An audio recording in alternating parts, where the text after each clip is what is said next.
So what we want to do is cultivate a capacity for kindness. So, close your eyes.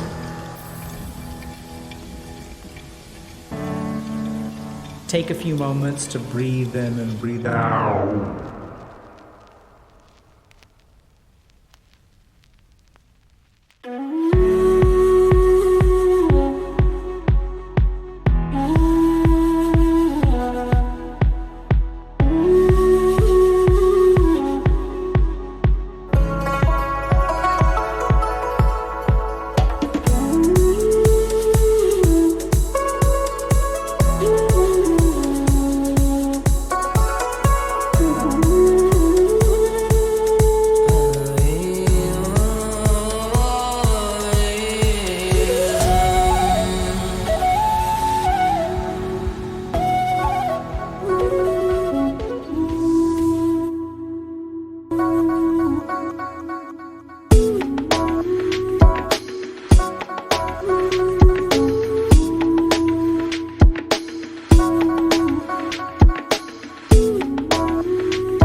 So what we want to do is cultivate a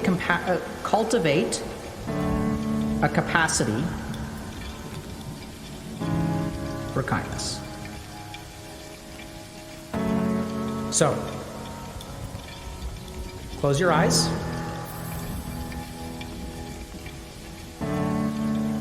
Take a few moments to breathe in and breathe out.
So what we want to do is cultivate cultivate a capacity for kindness. So, close your eyes.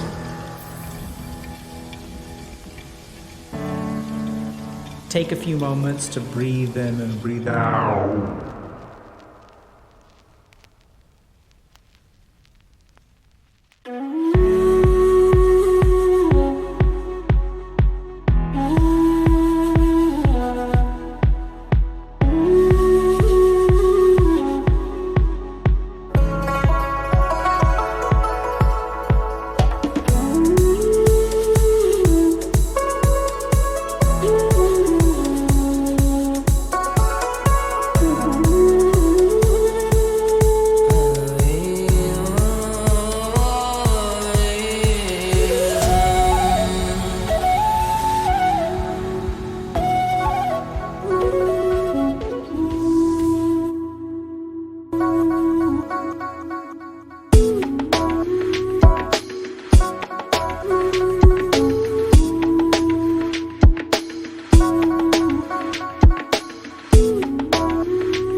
Alrighty, chat. Let's get started. Lighting looks a little weird. Hold on. No, is that better? Let's get started, chat. How y'all doing today? Welcome to another Healthy Gamer GG stream. Just a reminder that although I am a psychiatrist, nothing we discuss on stream today is intended to be taken as medical advice. Everything today that we discuss is for entertainment and educational purposes only. So if y'all have a concern or question, please go see a licensed professional. So welcome, chat. How are y'all doing today? Watching TV shows? A stream on your day off is nice. Illegal? Well, we're very happy to be streaming on your day off. Looking good today, Kaya96. Thank you very much. Hopefully you're looking good too. Did I just wake up? No, I actually woke up very early today. I may take a nap after stream. Oh yeah, Nixon Match is saying very allergy tired. Yeah, it's kind of interesting how much allergies fatigue you, right? That low grade inflammation in your body like really can poop you out very easily.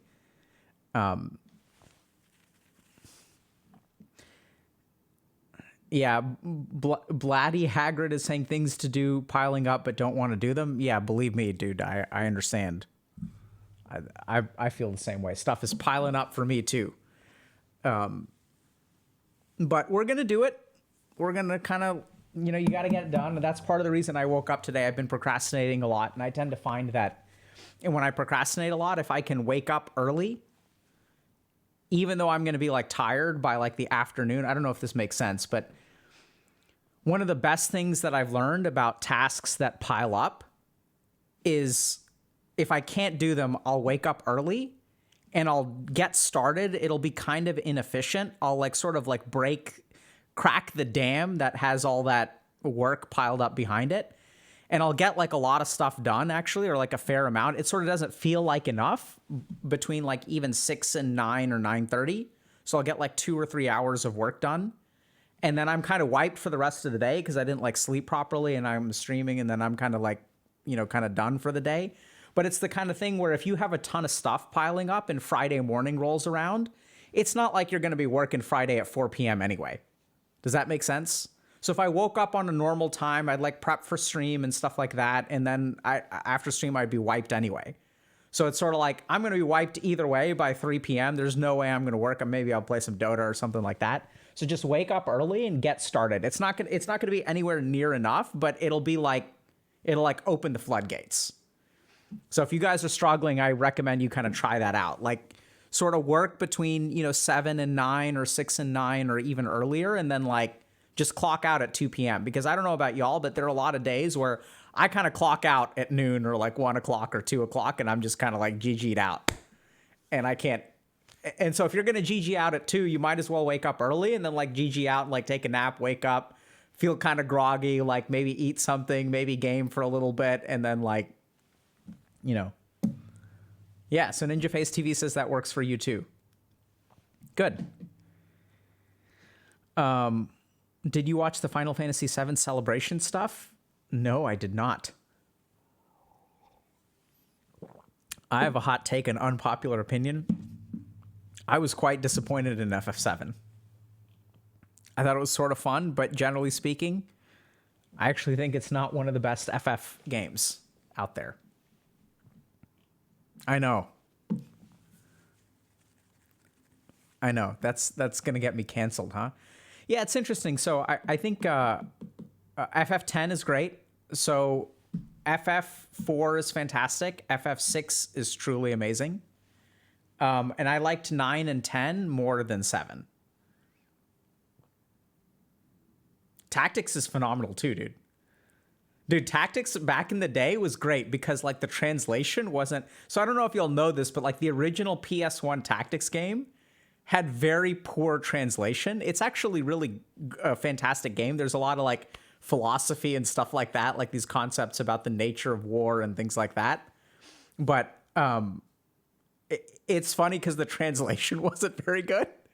So they're like talking about these deep concepts, but like it's a little bit... it's like a little bit unclear.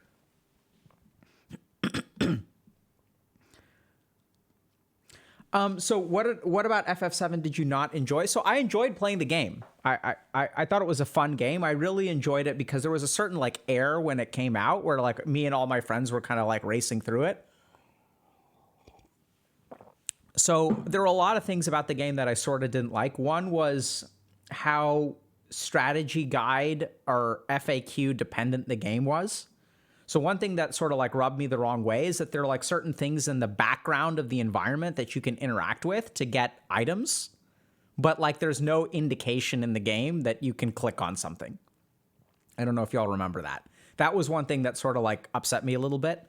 The game was really long and that was pretty cool. Like the epicness of the game was definitely there. The story is completely mind-boggling, especially towards the end. Like it's a little bit unclear what is happening. The other thing is that the characters and leveling system I thought were a little bit too generic. So characters were like, you could equip anyone with any materia and teach them anything. So the characters sort of felt like more generic to me. But so it felt like there wasn't a whole lot of, most of the character differentiation was in like limit breaks and definitely stats and stuff, right? So you've got certain characters that stats have certain particular things, but it just didn't feel as unique as characters in other games. Yeah. Hot take, right?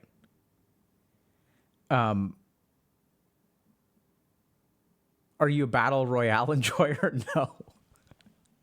I don't know that I've ever really played a battle royale. Like I'm sure I played it at some point, but I haven't really played like Apex or Fortnite or PUBG or anything like that. I'm talking about FF7. So huge fan of Chrono Trigger. Chrono Trigger is one of my favorite RPGs. Another thing is underrated game is Chrono Cross is actually quite good too. It's not Chrono Trigger, but it's still quite good. I'm talking about the original. I know everyone thinks it's a masterpiece. I think it's also I think that so there were a couple of other things I didn't like about FF7. One was the shift away from the fantasy setting. So I thought FF4 and 6 did this really well, where like it was still like sort of a fantasy as opposed to like a kind of technological oriented sort of thing. So I sort of like that. Like, I like the fantasy setting. I prefer fantasy to sci-fi. I mean, I like sci-fi too, but generally speaking, I like dragons and wizards more than cannons and airplanes. So that was also sort of a shift, which I think we've continued to see, right? And then like FF13 had Shiva turning into a motorbike that you can ride around and like other weird stuff. So in my mind, a lot of like the sort of the spiritual nature of FF started to transition with FF7. That's when they really combined the science and technology, which from an objective standpoint, I think is really great. Like, I think it's cool that there's a genre of games that does that pretty well. It's just not personally to my taste. I also think there's like, Sephiroth is a really good villain, but I think Kefka takes the cake. If you guys have played FF6.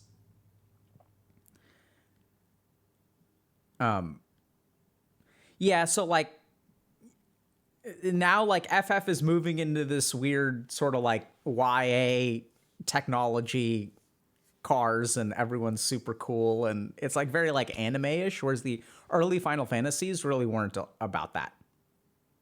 Kefka's mental health analysis, when that'd be great. I mean, I could do it right now. Kefka's crazy. So I actually liked FF9 a lot because it went back to fantasy. And so the interesting thing is that I think a lot of the roots of FF have moved into other places. So I played Bravely Default 2, and that has a lot of the old FF like roots, like turn-based combat, you know, interesting builds and stuff like that. The story is like completely lackluster, so generic.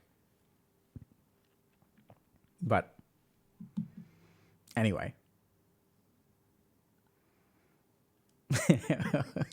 Toaster Waff is asking what kind of crazy, just the straight crazy. I didn't know Doc is a massive JRPG fan. I don't know if that applies anymore, but like I loved RPGs.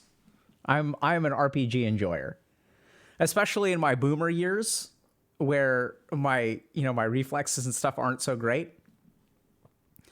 So I really do like JRPGs. Like I should say I used to like JRPGs. The problem is that like the genre seems to be moving in a direction that I'm not a huge fan of. So for example, like I started playing Persona 5 a couple weeks ago, and like the game mechanics seem fantastic. I just can't, it's just so cumbersome to like be a high school student. And it's like people are texting me and shit. And it's like, if I wanted to get texts, I would be on this guy. The whole reason I'm playing an RPG is to get away from like managing my social connections. It's like, what is this?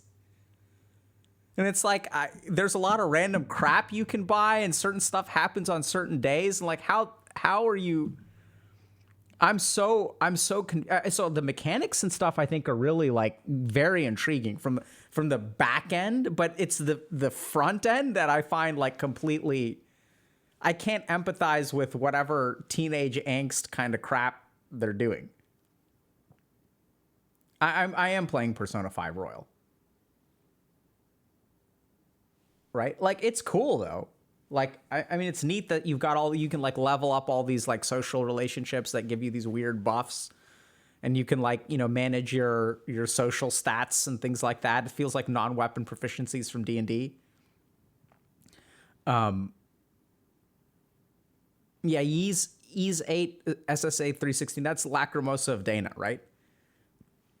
So the other thing is that Final Fantasy is moving more and more into an action RPG element. So I think it's interesting because people will call like Diablo an action RPG. I don't even think it's an RPG. It's like the character development in Diablo is like it's really just like a straight up action game.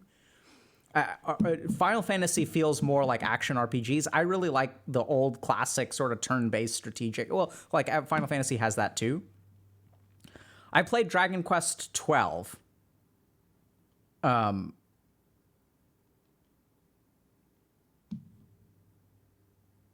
Yeah, like, so anyway, there's like, if y'all have recommendations, I'm open to it.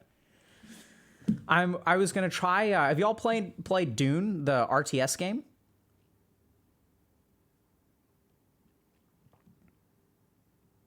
Yeah, so it seems like a lot of people like the action based. So I have like friends and stuff that, played FF7 and like they love the remake's action orientation. And I get that people like that. It's totally fine. Played a little bit of Terraria. What else have I played recently? I played Elden Ring, obviously. Beat it finally. Didn't bother to train my brain for 15 hours to beat Millennia. Old Dune RTS. What about the new one by Shiro Games? Have y'all tried that one? No, dude, I gave up. Seiko, I gave up on Tier 3 in Lost Ark. Haven't played Civ 6. I'm still playing skipped Millennia. I didn't skip it. I gave up. There's a big difference.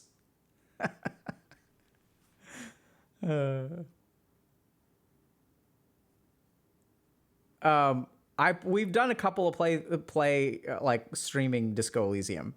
So I've heard good things about V Rising, but I'm still trying to catch up with Valheim, yo.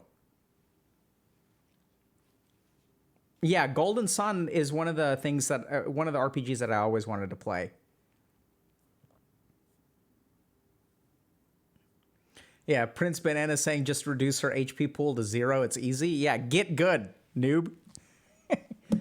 I played Mass Effect 1, started Mass Effect 2, didn't get through with it. So here's the other problem I have with games is that, so like I used to be a proper degenerate back in the day. Like between the ages of, like before I started med school, there were like a couple of years there where I did a lot of gaming.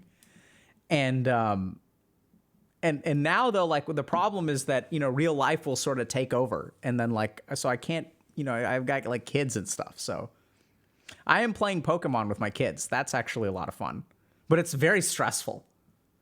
It's like incredibly stressful because like all three of us are yelling at each other about what to do. I've never played a single player game so cooperatively before. One of my kids can't use, like mentally, she can't use both of the R and L buttons. So like it's actually really great. She'll be like sitting in my lap and like I'll hold ZL so that she can hit ZR. But for some reason, she just has a lot of trouble. Or maybe I'm not patient enough to teach her. But it's like there's a Pokemon there and it's like it hasn't detected us yet. So we've got to catch it real quick. Small hands, yeah. But it's good. It's kind of stressful. You're strengthening our parasocial love. Yeah, so we've got stuff to do. I forgot. Okay, so we've got 3 things to talk about today. We're going to talk about parasocial love. We're going to talk about feeling unlovable. And we're going to talk about, is it normal to waste most of your life doing a crappy job?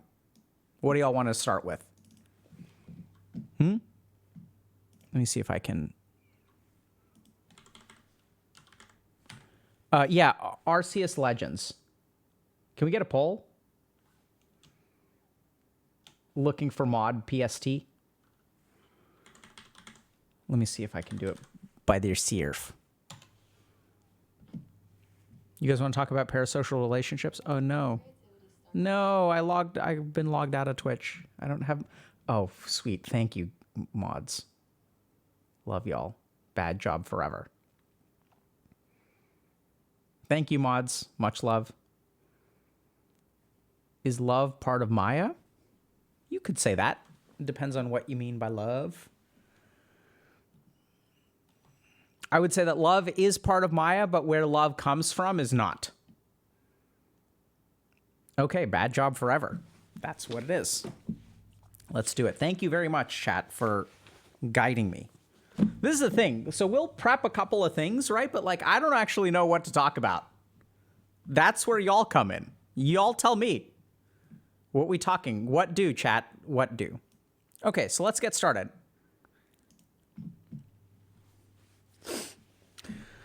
Why is it normal and expected to waste most of your life away doing a crappy job?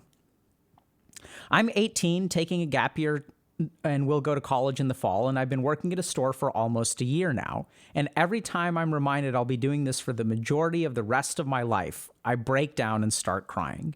Is there any way around this eternal suffering at all besides being a NEET and leeching off people for the rest of my life. So this post is short.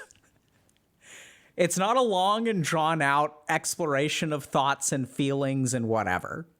What this post is about is like, if you're 18 years old and you've got a crappy job, this sucks. That's the essence of it, right? Like somewhere along the way, like this is what we started to expect from people, is that you're 18, you're kind of bored, you're taking a gap year because you need some money, and this is what you have to look forward to, right? And then you're sort of like sitting at this dead-end job where, due to like inflation and all kinds of other problems, like it doesn't even make you the money that you need to make, but you sort of need to do it, right? Like, because the alternative is being a NEET and leeching off of society. You want to contribute, you want to do a good job, but this is sort of what you have to look forward to. And we see this like all over the place, right? So this is a post that's in our subreddit, but there's, for a little while before this whole, anti-work mod fiasco and going on like Fox News and stuff, like this sentiment is growing larger and larger and larger. And what we're noticing is that there's a growing sentiment of being young, feeling like you're in a dead-end situation, potentially being in a dead-end situation, and you've kind of got nowhere to go. And there's despair. And the thing is, this is not just unique to one person. This is like everywhere you look, we're seeing stories like this, where young people are struggling to try to figure out, like, what's the point of this crap? And so the question is actually like, why is it normal and expected to do that? So we're actually going to answer that in a minute. But I want to start with like, what's so challenging about this situation is that, so there's this perception that young people are lazy. The thing is, I mean, maybe we're lazy, but I don't think we're any lazier than any person that's come before us. I think most of human laziness is like baked into the way that we work.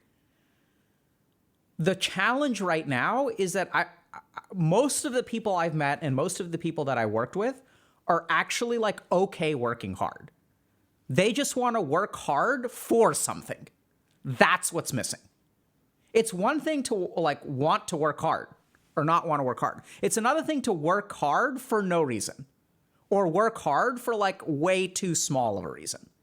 So it's one thing to like slave away for 8 hours a day to support yourself and your family. It's another thing to slave away for 8 hours a day and not even be able to support yourself or support family or even get a financial leg up. That's the crux of the problem. So it's not actually that people are lazy. I mean, they are, but not really. Honestly, I don't believe that about people. I think what disincentivizes people from working is that what you put in and what you get out doesn't match. So this is tricky, right? So like you're faced with a situation, you're 18 years old, you're like trying to figure out, okay, like what should I do with my life? Well, I got to get a job because I don't want to be, I don't want to be a leech. I'm willing to work. I'm willing to sacrifice. But then you find yourself in this situation where the sacrifice you make is not commensurate with what you get in return. And so this leads to despair, and it's happening like all throughout our society. So let's try to understand, like, if you're in this situation, first of all, what's going on, how we got here, because I do think that's important to understand, and what you can do about it. Because the key thing about this is that there's some things about this that are actually outside of your control, which it's really important to understand what those are, because a lot of the frustration that we get at comes from railing against a system that does not give a crap. And that just, it exhausts all of our energy, leads us to despair, and then like, we run out of energy and then we can't even do the things that we can control, which is what's really important to understand, is that there are some things you can do about this. The problem is that the more that we sort of focus on the system, there are maybe even some things you can do there. But like, we have to really be careful about how we devote our energy, because what I've seen and what I'm actually pretty hopeful for is like, I've worked with a lot of people who are doomers and stuff like that. But the good news is that a lot of them get their crap together. It's just no one sort of teaches us how. Because the biggest thing that's changed is that the default plan like doesn't work anymore, right? You can't just like, people will say this is how you become happy and successful and whatever. And like, that just doesn't work. And we're sort of seeing that here, which is working to save up money so that you can go to college, like that used to work because the ratio of how much college costs, how much living in college costs, to how much money you can actually make if you devote a year of your life to working, like that worked. This is exactly what I'm saying, is that like that sacrificing your a year of your life at a dead-end job doesn't actually make a significant impact in going to college, or at least not the way that it used to. Okay? So let's try to understand, so let's look at this question actually quite precisely first. And it's, why is it normal and expected to waste most of your life away doing a crappy job? So let's talk about that. So when my grandmother was born, so we're talking like she's like in her 90s now. So she was born around like 1930-ish or so, okay? And when she was born, the infant mortality rate in India was probably around 20%. So they had problems like drought. They had problems like, medicine wasn't available. I still remember visiting my ancestral village in India in my lifetime, it did not have electricity or running water. Actually, I think they had running water. They didn't have electricity. I remember it was a huge deal when electricity came to the house, and there was one dude who got a television. And what he would do every night is charge entry into his living room for people to watch television. So he had this whole like thing going where it's like, it's like 1 rupee to come in and watch the TV. And you can stay as long as you want to. And like in the evening, people would come in and like 30 people would be in his living room, like watching TV. Okay. So this is in my lifetime. Okay. I'm gonna turn 40 this year. So this is like in my lifetime. In parts of the world, this is what life was like. So where does the expectation that you have to work and slave away at stuff that you don't want to do come from?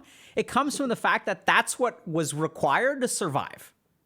So for the majority of human history, human beings had to work to survive, right? So we had to originally we were like hunter-gatherers, right? So it's like animals, for example, like they have to, well, unless they're pets, but generally speaking, or like raised livestock or whatever. But like if you're a wild animal, like you got to work every day, because if you don't work every day, you don't eat. And human beings were basically an extension of that, right? So if we've got like an early on village, so everyone in my ancestral village were farmers, because that was the option. And you had to go to the fields every day because you had to get food. You had to grow food. You had to sell some of that stuff so that you could pay for things like clothing. And so they were peanut farmers and stuff like that, and they'd grow this crop and that crop and whatever, and they'd sell it. So where does the expectation that you don't get to have fun in life and you have to do crap that you don't want to do come from? It comes from the need to survival, for survival. That's where it comes from. So where did we expect this? Because that's what society was like even within 100 years, where everyone sort of had to do their part. Otherwise, society kind of doesn't work. And of course, there have always been people who are not a productive member of society. You've got homeless people, you've got alcoholics, you've got people who are physically ill, mentally ill, whatever. And we didn't have treatment for those kinds of people always. So there's always been unproductive members of society. But for the most part, where does the expectation that your enjoyment is not important come from? It comes from, honestly, the need for survival. And there's even some really interesting data that if you look at what has impacted life expectancy of human beings the most in the last 300 years, it's actually the availability of food.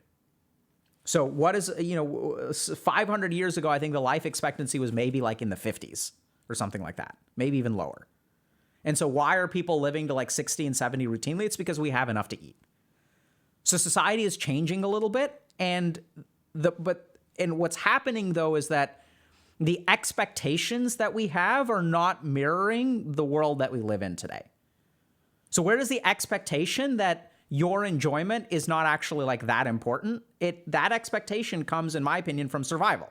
Because human beings had to do crap they didn't want to do. You had to wake up at 4 a.m. every day to go out to the fields to farm, because if you didn't do that, you didn't have food. So you had to do that. So I don't care about how you feel about it. It's necessary for survival. So then what happened is for thousands of years, we had this structure in human society, which is that you have to do work to survive because life is about surviving. That was the primary goal. That was not guaranteed. That was not assured. That was not likely necessarily. And so where does the expectation comes from? It comes from that, like in a nutshell, right? Because you had to work to survive. So now what's happened is we don't really have to work to survive. Like, so survival is like not guaranteed. I mean, obviously death is guaranteed, but you know, it's like a lot of our survival is sort of like secured. So generally speaking, you know, more people die of obesity than hunger, right? More people die of like heart disease and diabetes and things like that than they die of hunger. I think, you know, I don't actually have statistics on that, but I'm pretty sure. So if you look at most of the burden of disease right now, so you look at things like cardiovascular disease, you look at things like colon cancer, you look at like these things like type 2 diabetes, obesity, at least in the US, like 30% of the US is, I think, obese.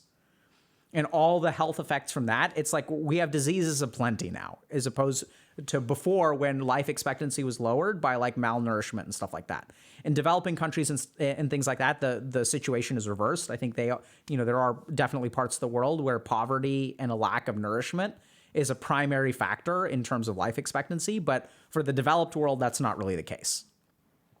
The problem is that the systems that we have not really kept up with that.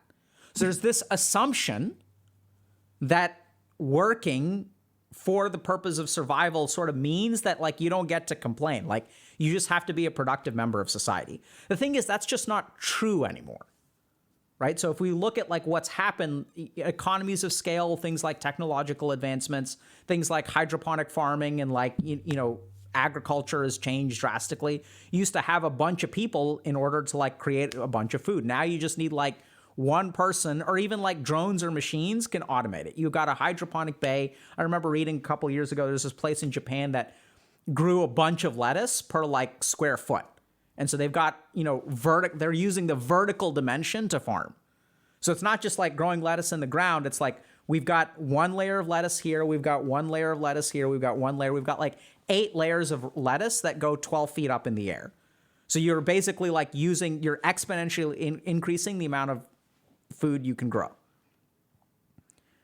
And so what's a consequence of this? We also see this like in the entertainment industry.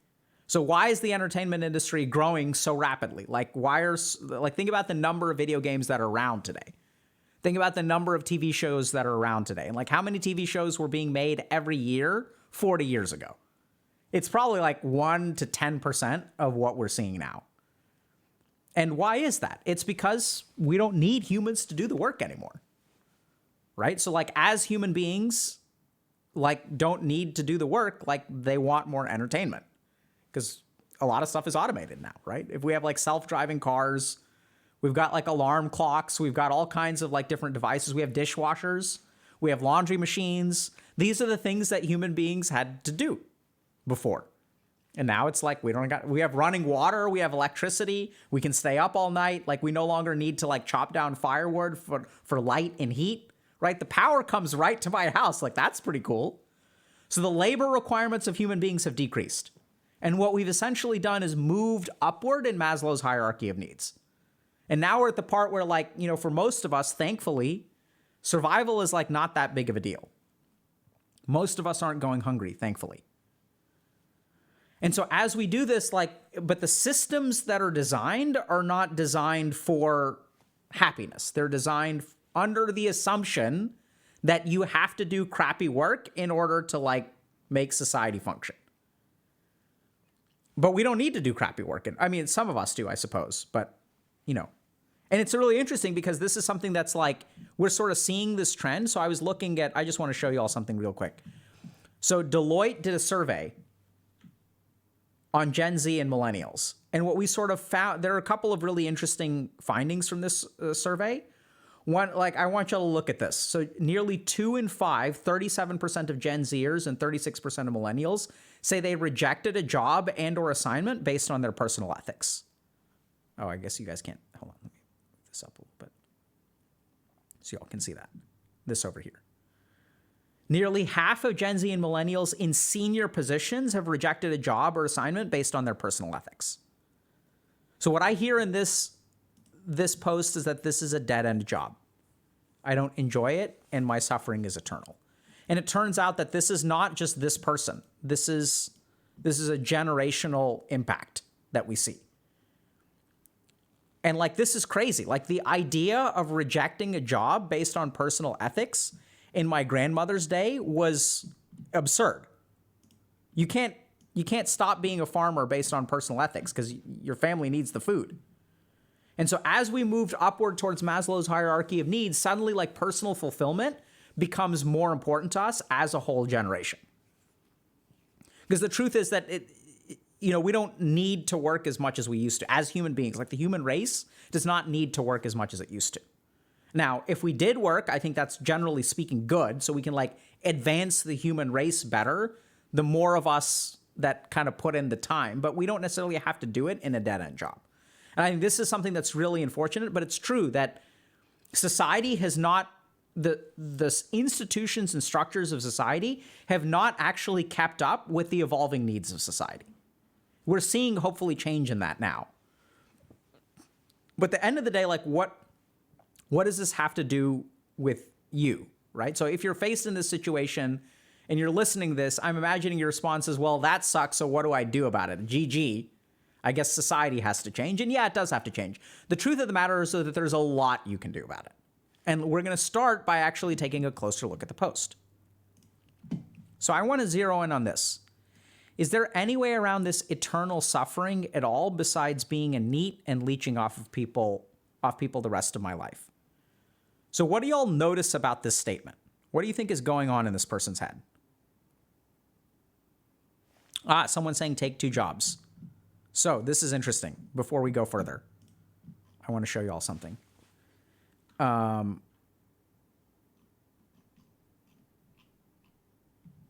So this is some stuff about the Great Resignation. Yeah, perhaps as a way to alleviate financial concerns, many are taking on side jobs. 43% of Gen Zers have taken on either a part-time or full-time paying job in addition to their primary job. That is shocking.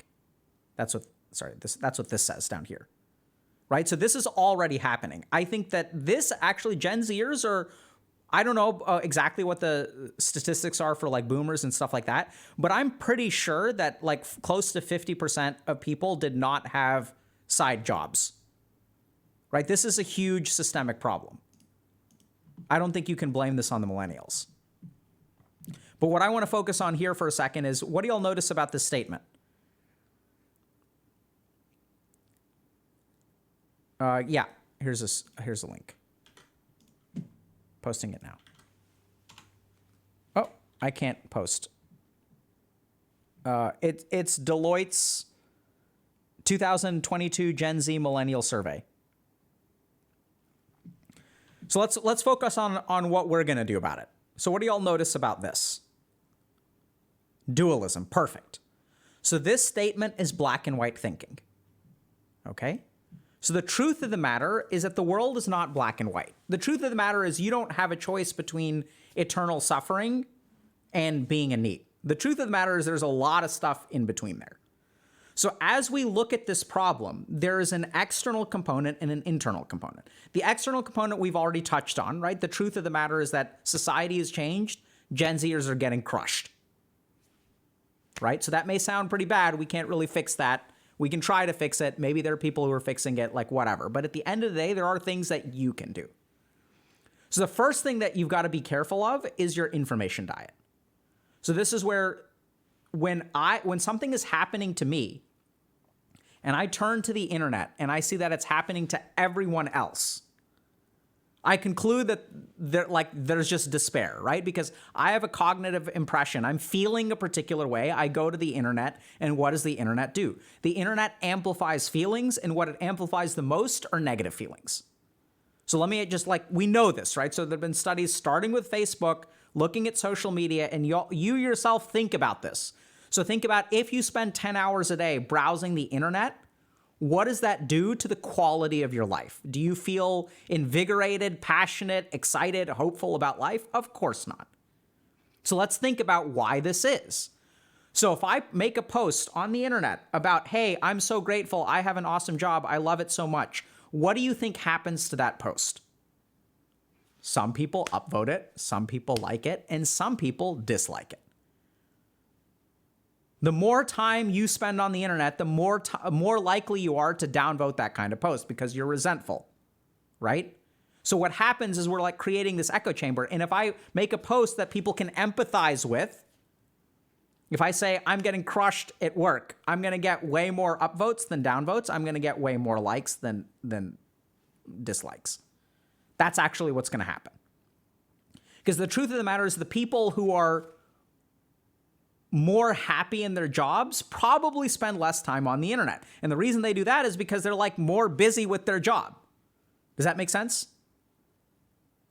Is Toys R Us kid says misery loves company? Absolutely. And that's what the internet has become. So I'm not saying that the internet is bad. I'm saying you should be aware of what impact the internet has on your mind. Because when you sort of look at this, the natural, like what floats to the top in terms of the internet, it's stories of doom and despair for the most part. So I'm not saying that you should stay completely off of the internet. I just want y'all to pay attention to how much time you read stories of doom and despair. And what does that do for you? I'm not saying that you shouldn't be aware. I'm not saying you should cut it out entirely. I do think that there's a lot to be gained from sort of like understanding how other people are struggling and things like that. But I think that watching that stuff time and time and time again is just going to reinforce perceptions.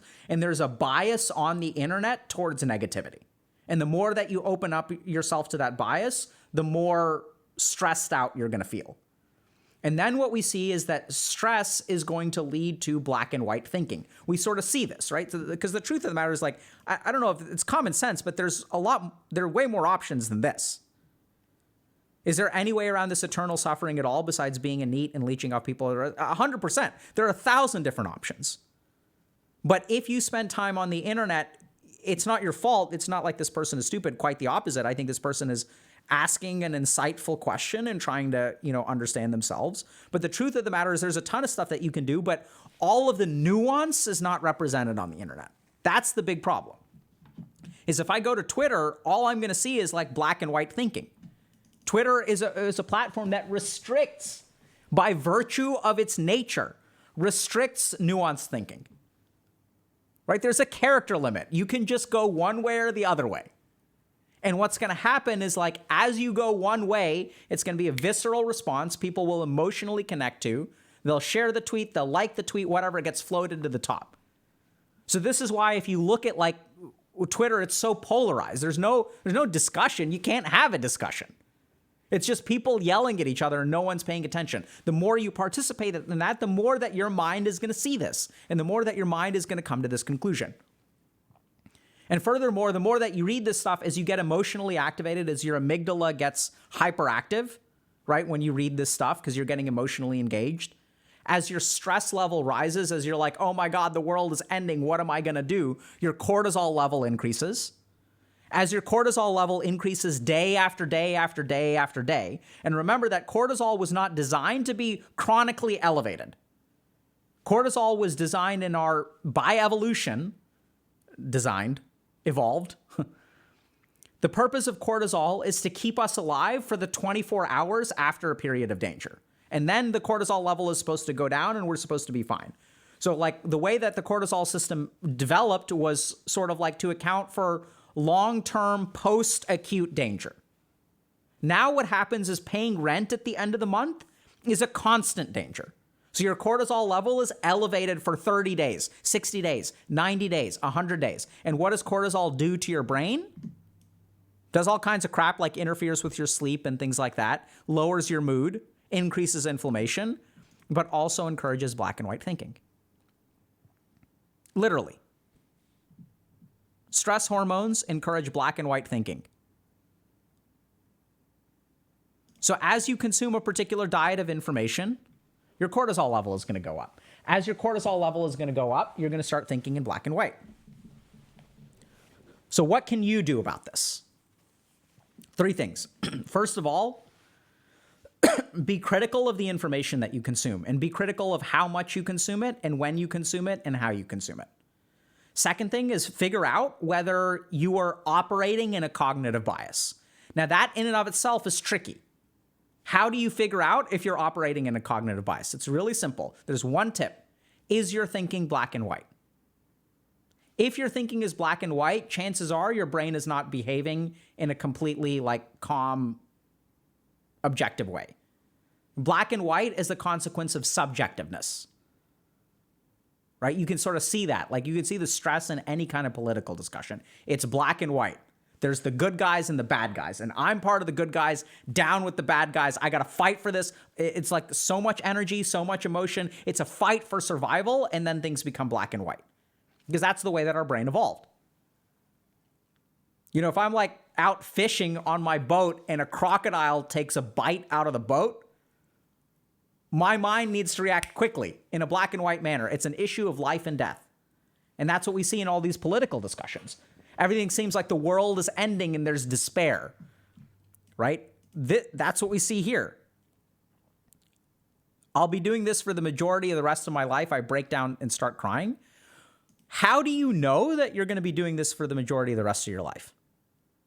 Where do you get that idea? Can this person see the future? Can you see the future? Can I see the future? We have no idea. Like, did people 20 years ago, could they have predicted? Because I think smartphones are less than 20 years old, right? But like this kind of like, we don't realize this because all we see is the here and now.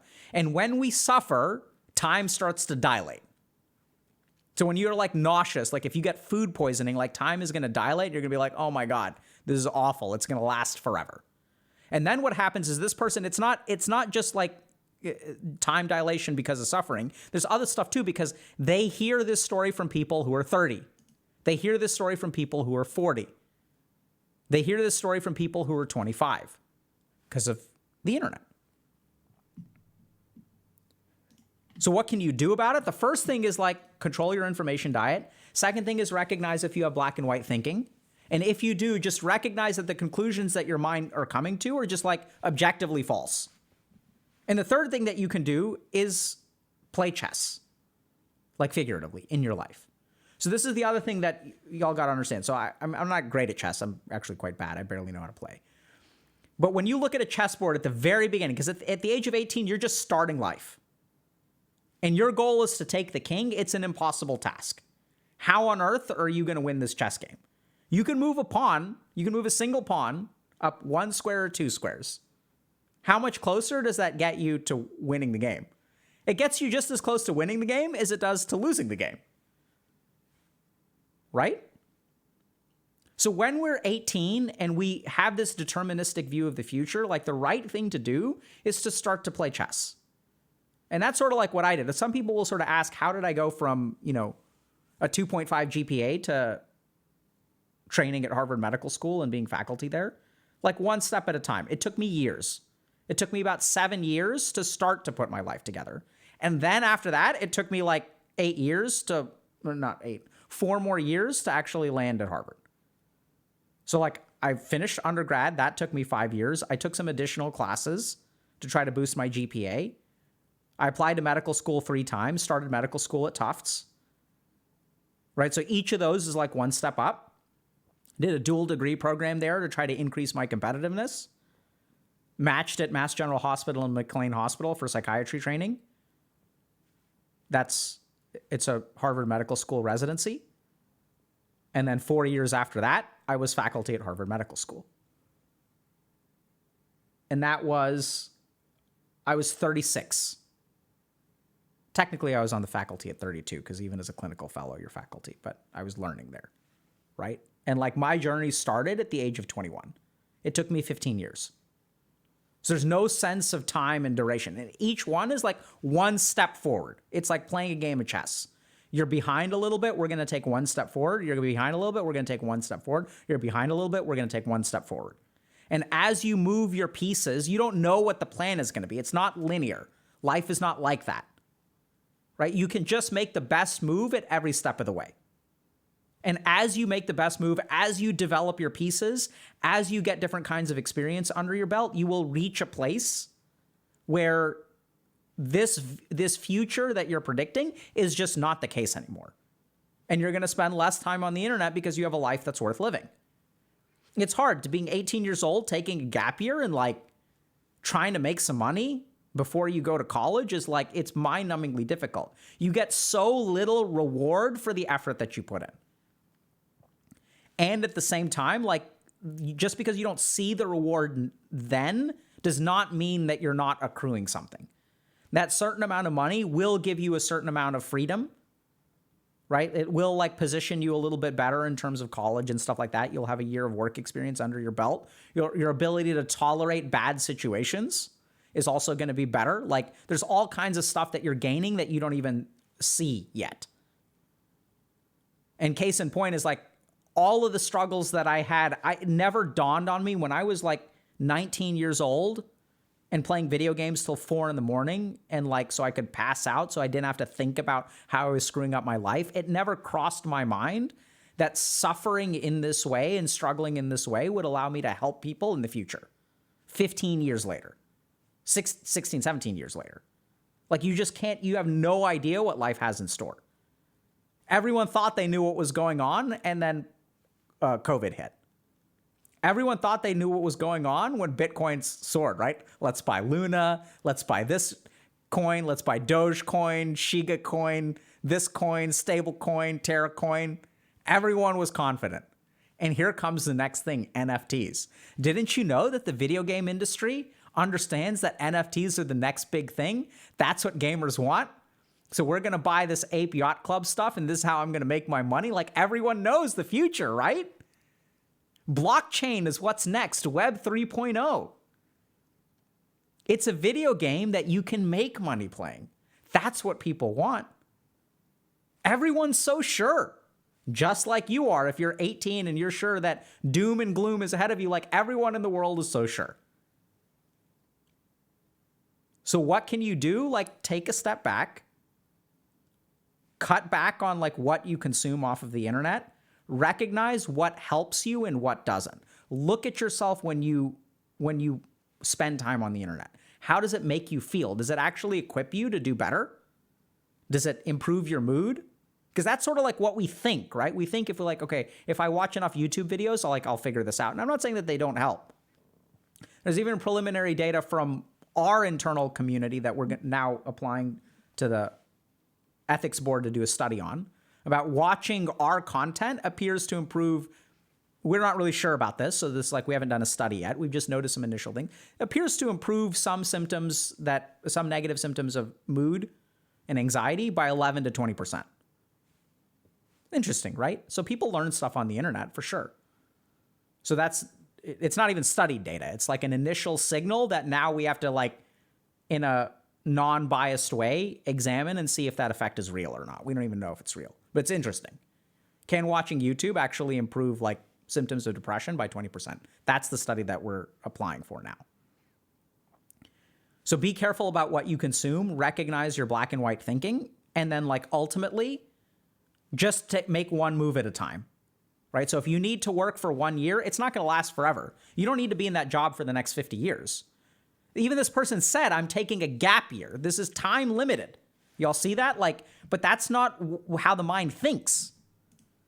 So taking a gap year, will go to college in the fall. I'll be doing this for the majority of the rest of my life. Those two statements don't add up, even internally. But the whole point is that once our mind starts thinking in this way, once our cortisol level starts to rise, we start thinking in black and white. We don't even realize this is only a 1 year gig. By definition, it's a 1 year gig. There's just this presumption that after I get out of college, this is all I'm going to be able to do. Then why are you going to college in the first place? If this is the job that you're stuck in for the rest of your life, there's no point in college. The whole point of going to college is that it's one step forward. It's one chess piece. You're mobilizing your rook. You're mobilizing your knight. And if you mobilize those, hopefully it'll give you bigger and better opportunities. And that's what I do see. I mean, I see that as we're kind of seeing in the Deloitte survey. Right? So privately conducted survey. So take that for what it's worth. It's not peer-reviewed published research. What we see is that people are actually turning down jobs that are not aligned with what their mission and what they want to accomplish in life, which is also kind of interesting because that also sort of implies, and we'll see, if you go through the survey, there's other interesting stuff about how many people are quitting and how many people are moving, that there are more mission-driven jobs out there. Because I think employers are starting to realize, and not just employers, but like people are starting to realize that people want to do something that matters. We're not content to be peons anymore. And so I know it feels very despairing to be in this situation where you're like 18 and you're thinking like, oh my God, this is what I'm going to be doing for the rest of my life. Rest of your life is a really long time. Okay, like I want y'all to just think about how long a life is. So I'm going to reference my grandmother one more time. So she grew up in a village without electricity, without running water. Like airplanes were not invented, or maybe they were invented. She had certainly never seen one. Like airplanes were not a thing. Like for the generations prior to her, so the outside world was like, I remember talking to her about this one day. The outside world was theoretical. There was not a place outside of her village. Like people had not left her village. Like sometimes you'd go to the village next over to get married. So there was like some kind of like genetic distribution. You kind of like move within a 50-mile radius, 100 kilometers or something like that to like find like people to get married to. But like the idea of another country was like a story. It was a myth. No one she had ever met had ever been to another country. For the first 30 years of her life. Actually, probably less than that. But so when she was growing, by the time she was 18, she had never met a single person who had been to a different country. This is how long her life is. Now there are airplanes. We're sending people into space. There's the internet. She knows how to use an iPad. Right? Like, just think about a lack of electricity to where we are now. That is what encompasses a life. And that's like the scope of change. Antibiotic therapy was not commonplace. Like surgery was, I mean, there was surgery, but there's just all kinds of stuff. The idea of a ventilator or a transplant, like, can you just think about this? She's still alive today. And when she was like in the 1930s, the idea, or maybe actually transplants did exist then. I'm not actually sure. But the idea of like, yeah, we're going to take an organ out of a dead person and we're going to stick it in you and you're going to live for 30 more years. Like, that's one lifetime. And so the concept of eternity, the thing is, the rate of change is increasing. The rate of change is increasing astronomically. So whatever prediction, so if you were lived 500 years ago, you did a far better job of predicting what your life would look like than you can do today. We have no clue what the world is going to be like in 20 years, in 30 years, in 40 years. Who knows? If we develop quantum computing, like what is that going to do? No one has any idea. Are we going to colonize a different planet? Like no one has any clue. Astroborn is talking about 3D printing. So this is the thing. So right now, so there were like retail stores, right? And retail stores still exist, but like so does online shopping. And boy, did that put a dent in retail. The concept that you don't have to leave your house to get things, food, like ladders, like I can order a ladder and someone will bring it to my house. And the concept of shopping could be extinct. If 3D printing really catches on and economies of scale like happen, I don't need to order anything off of Amazon anymore. I'm just going to make it. If I need a screw or if I need a replacement of whatever, I'm just going to make it. I already know people who don't buy miniatures. Like when I was growing up, people would buy miniatures. I just 3D print them. I'll make whatever I want to. So if you're 18 and you're concerned, if you're 21 or you're 25, and you're concerned that this is going to happen for the rest of your life, like, honestly, you've got no clue. Like, I've got no clue. No one can see the future.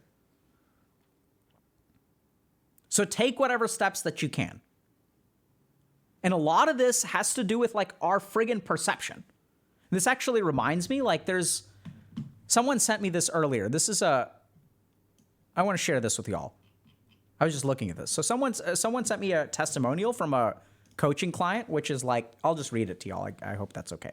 Hopefully this isn't identifying, but so this is the problem that we have is that when we come to something like this, okay, there's the stuff that we can't control, like what's happening with inflation, what's happening with college, what's happening with all this crap.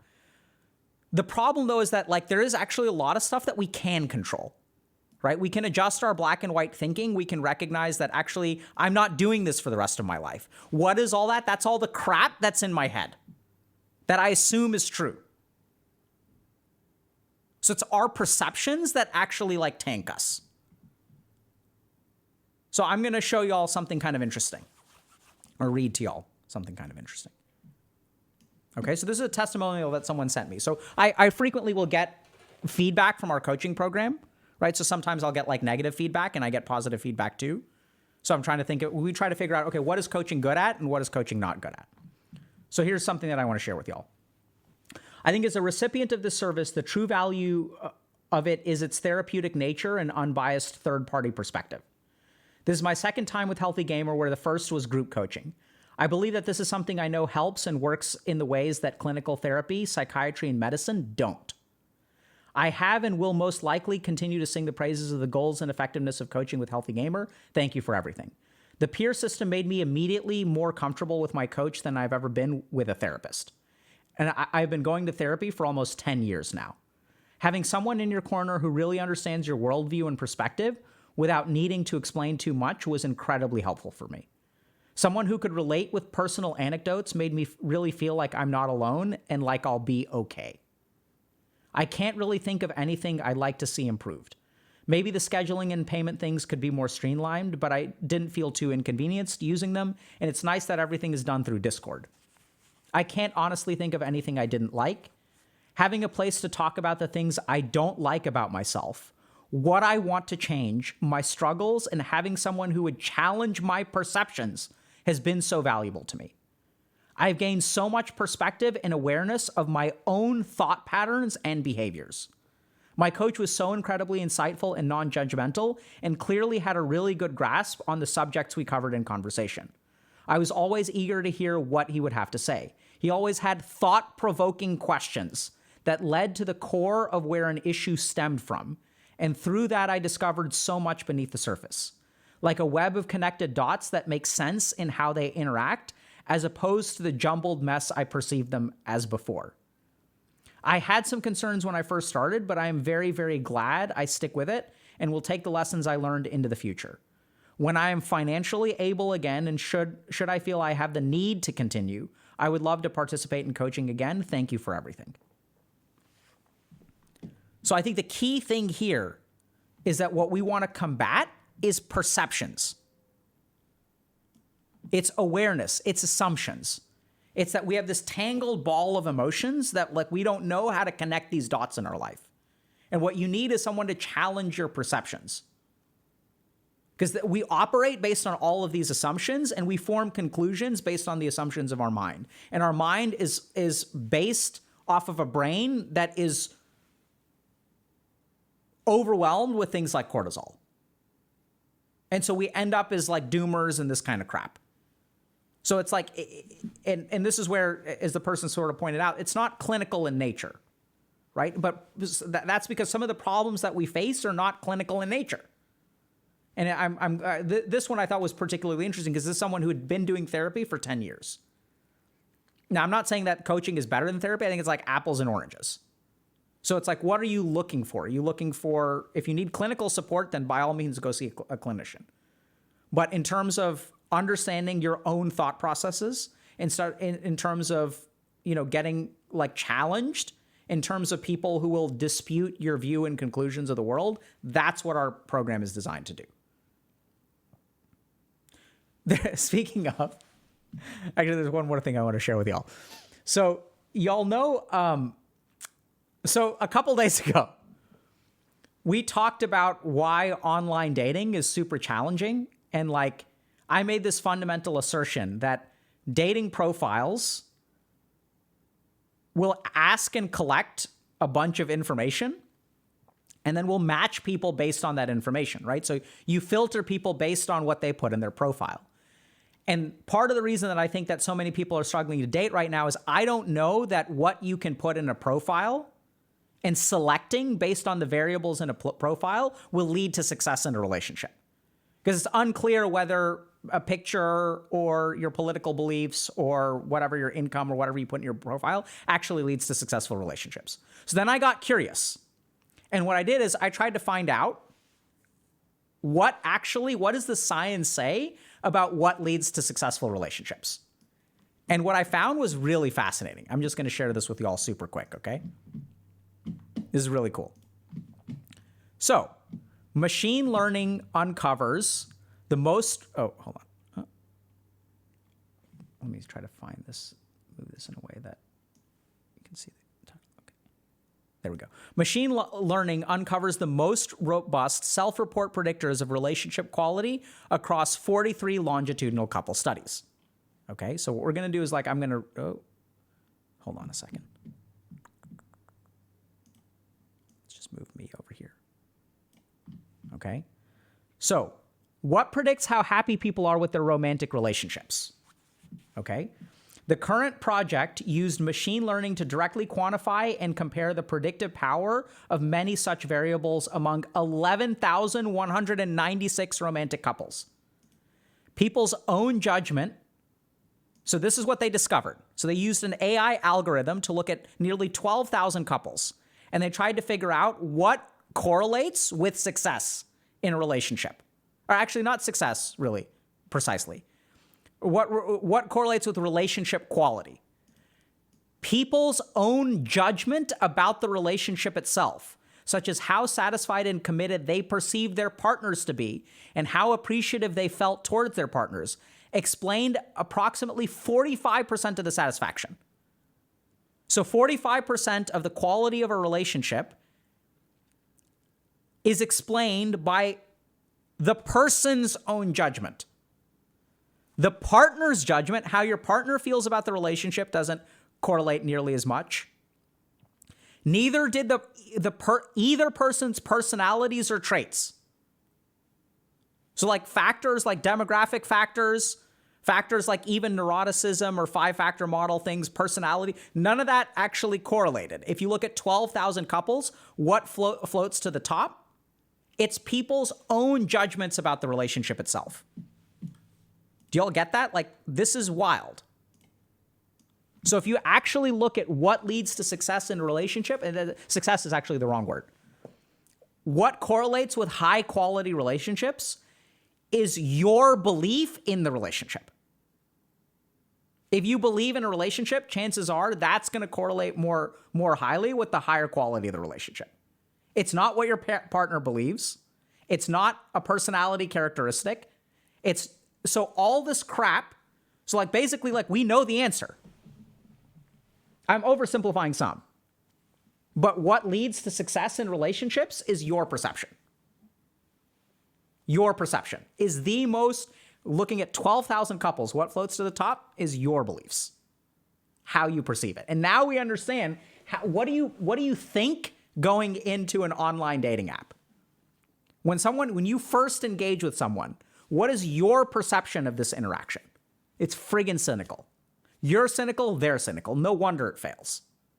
Because if we actually use, I guess, AI and machine learning to analyze 11,916 couples, your perceptions matter the most.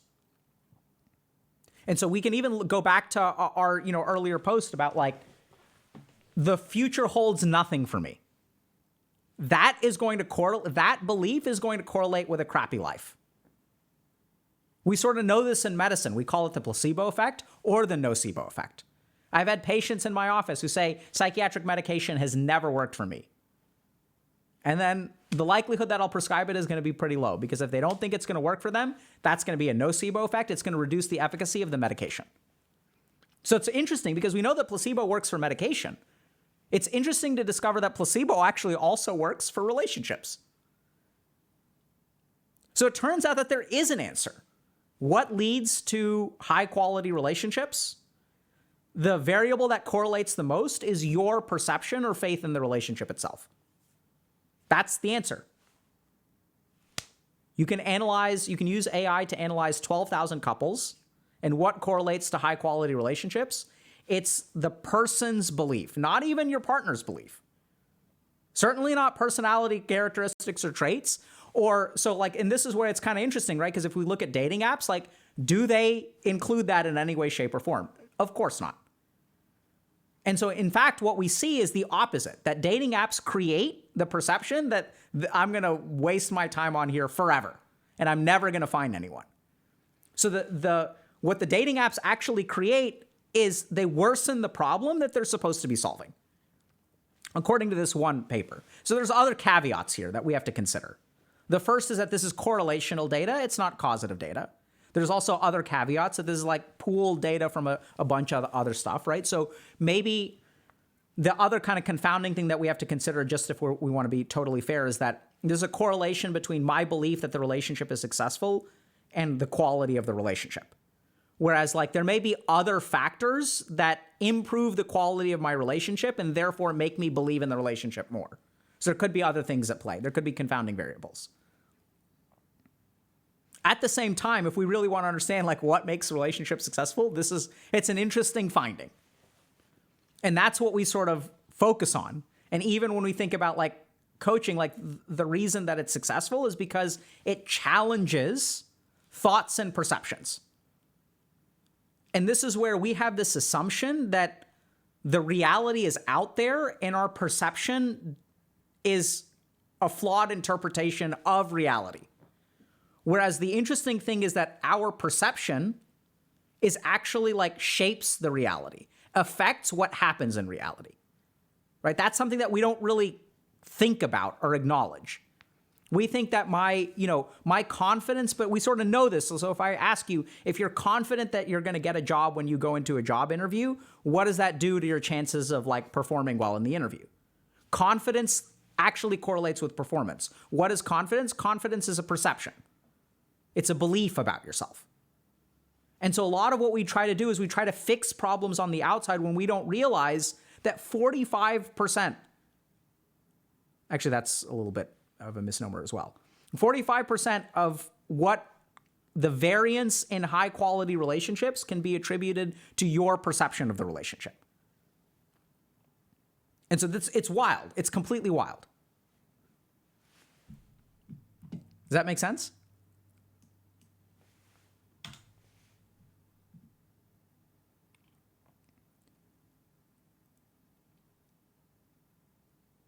Is it possible to develop this perspective in yourself? 100%.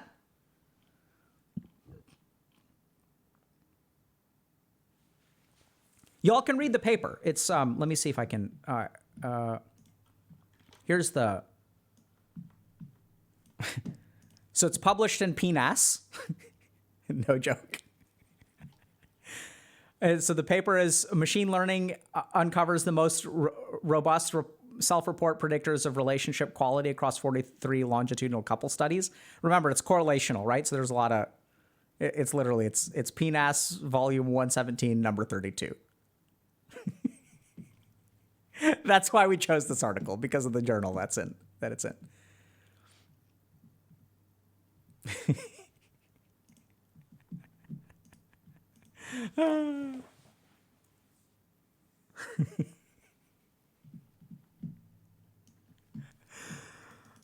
Okay, so one thing I gotta say about, I've taught in a lot of places, okay? I have bestowed my wisdom upon many a human mind. And my favorite place to teach by far is right here. Because this is the one place where we can look at literally like a machine learning paper about relationship variables. It's very scientific. We can talk about how this applies to your life. And at the end of the conversation, the abbreviation for the journal that this is published in is what everyone focuses on. Right? So if I was like presenting this at the American Psychiatric Association conference, I probably would have said the full name of the journal, which is, I don't even know, what is this? Okay, hold on a second. PNAS is offering new consultative review. But what is PNAS? This week in what is the acronym? Oh, Proceedings of National Academy of Sciences. Okay. All right, that makes sense. I was just like, wait a minute, like what? Because usually like when you go to the front page of a journal, it says like the full name of the journal, right? This week in PNAS. PNAS, like, it's like down here. I don't know if you guys can even see it.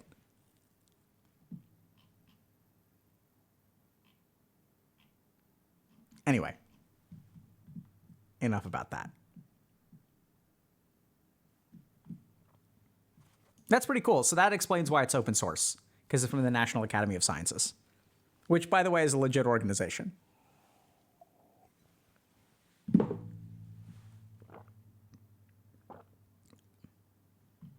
Okay. Someone's asking about, I understand socializing is really important, but I still don't understand why. Let's take a look.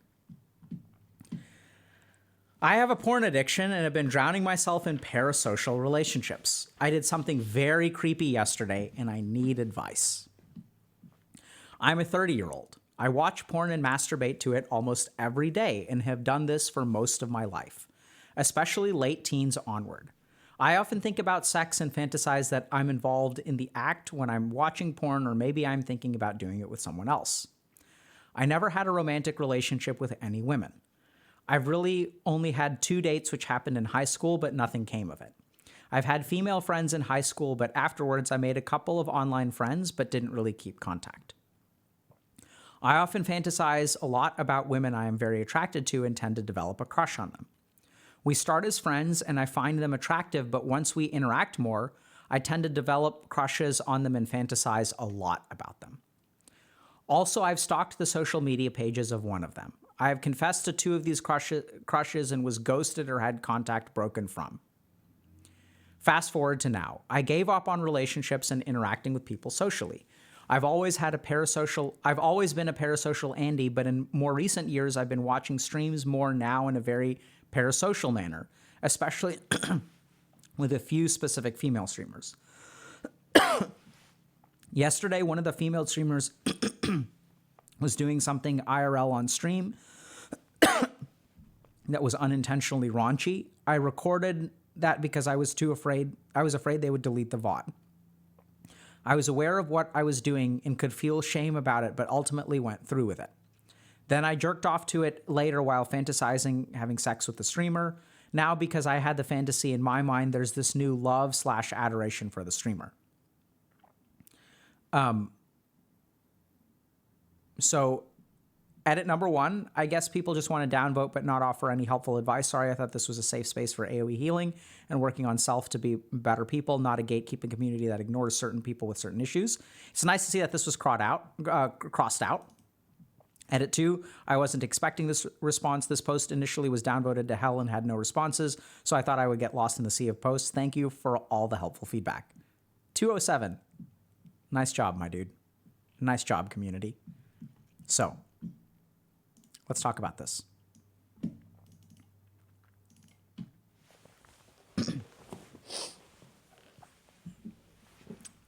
So sometimes we find ourselves in kind of a weird situation. We know that it's not good to develop parasocial relationships. We have this vague idea, especially about pornography. Like, is it helpful or is it healthy or is it not healthy? Like, what's addiction? What's not addiction? Like, masturbation is, a healthy part of human sexuality. Like, we sort of know that some of this stuff is okay and some of this stuff isn't okay. And we find ourselves sometimes being in this situation where social relationships have been challenging for me. I went on a couple of dates back when I was 18 in high school. And then things didn't really go well. And then I kind of got behind. So I got behind, some weird stuff started happening in my mind. I recognize that I'm developing crushes on people way too quickly. I recognize that I'm fantasizing about these people. And sometimes I'll even try to talk to these people about it, but I usually get ghosted.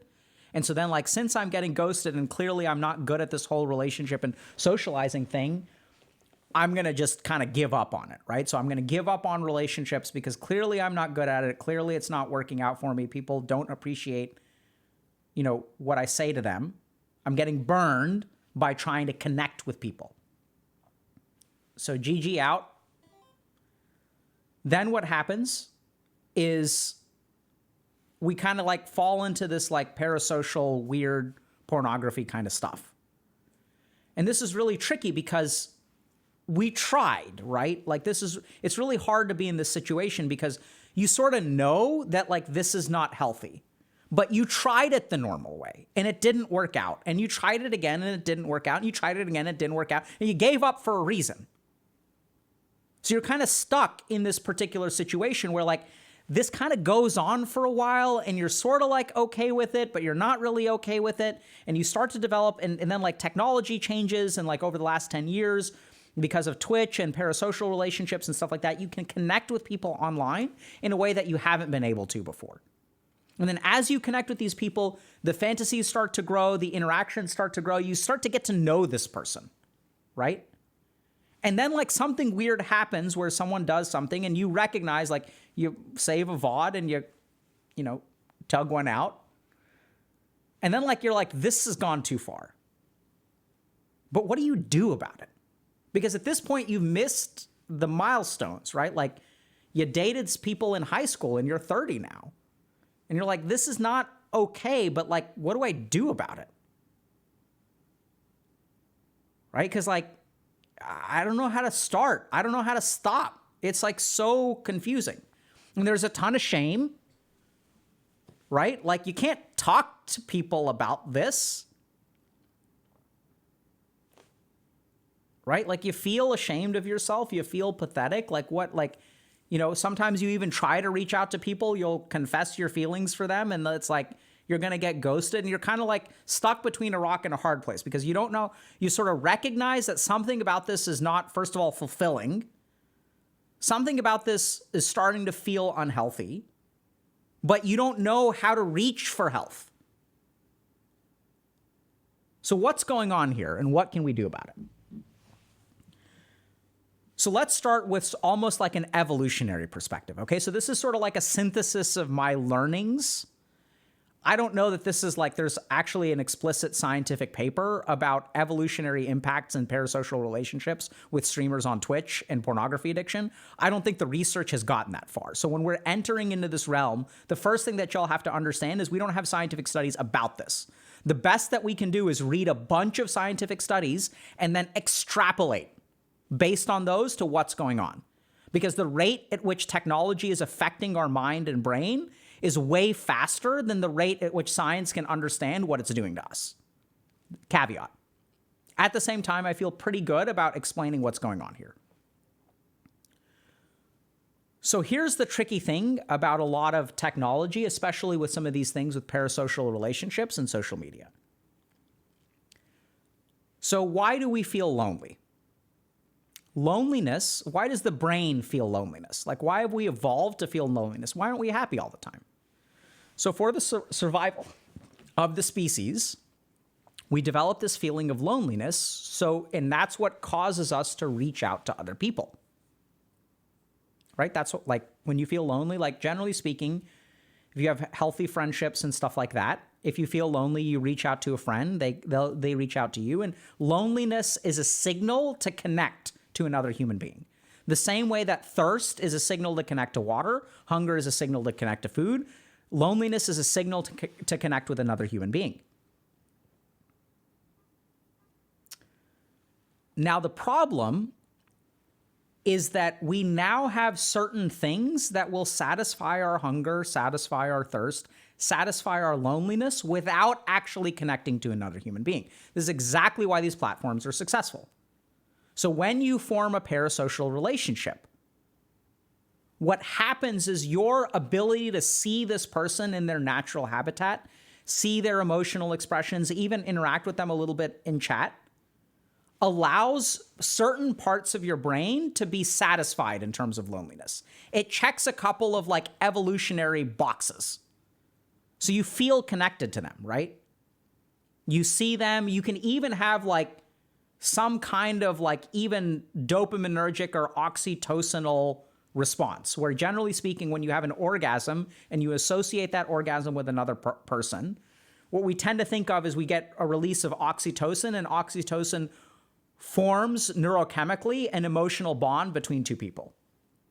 What happens to oxytocin when you watch a streamer and they do something that's kind of raunchy and you masturbate? We don't know. But some kind of like that neurochemistry is there. That architecture of bond formation is there. And this is what happens in parasocial relationships, is that if we look at like our brain and the way that our brain forms connections with other human beings, it checks like half the boxes. So it's almost like parasocial relationships is like imitation cheese. It kind of looks like cheese. It kind of smells like cheese. It kind of tastes like cheese, but it isn't cheese. And so like, but the thing about imitation cheese is that like, you know, it stays good for years. It's cheap. It's easy. It's accessible. And so a lot of times we'll start using imitation cheese instead of cheese because it's close enough and it's easier. And it checks enough of the boxes. And sometimes people even like imitation cheese more than the real thing. They can actually conclude, like, they're like, you know what? It's just not as melty as real cheese. It doesn't go bad. It's actually easier for me to just eat imitation cheese, which is why we have imitation cheese.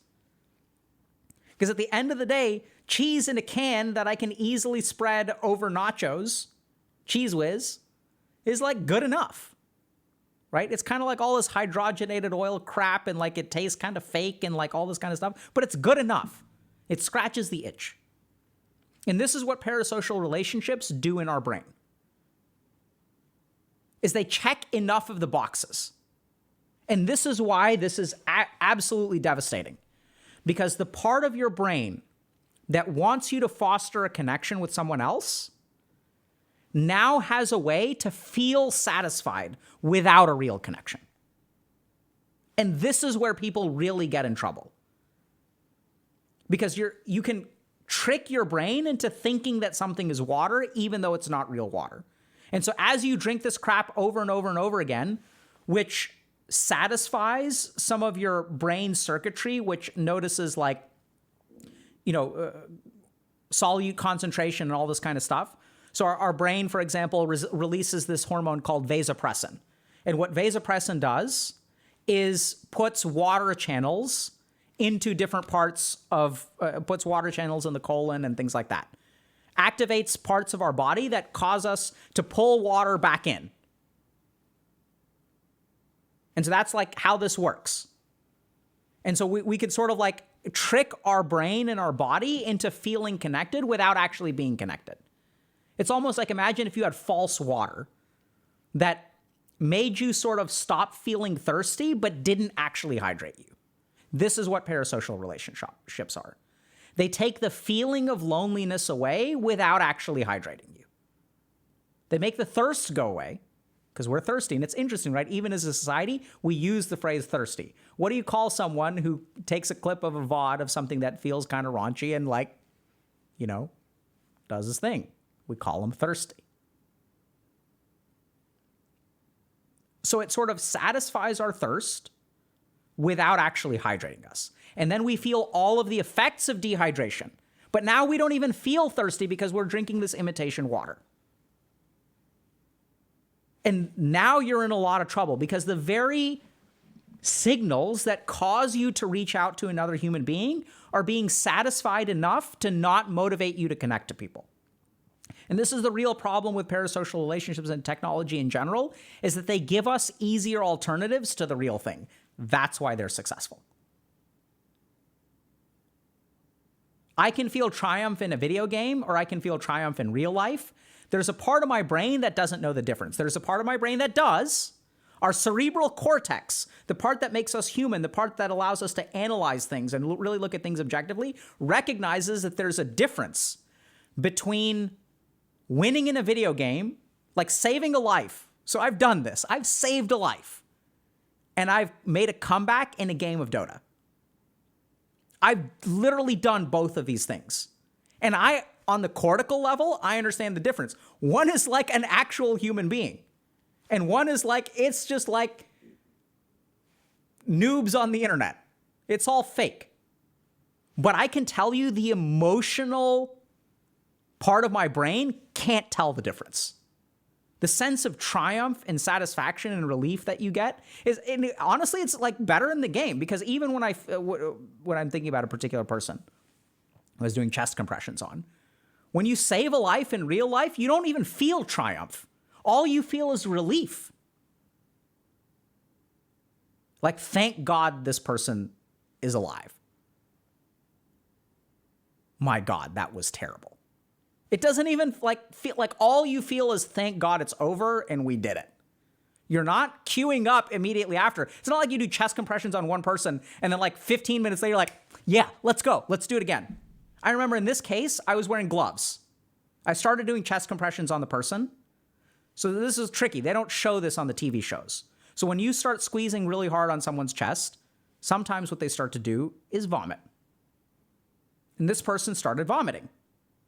And I remember the vomit was somewhat projectile and got into the gloves. And I distinctly remember, this was almost a traumatic experience.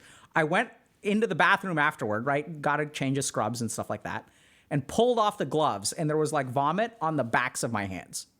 This is what it feels like to save a life. You're not queuing up for that crap immediately afterward.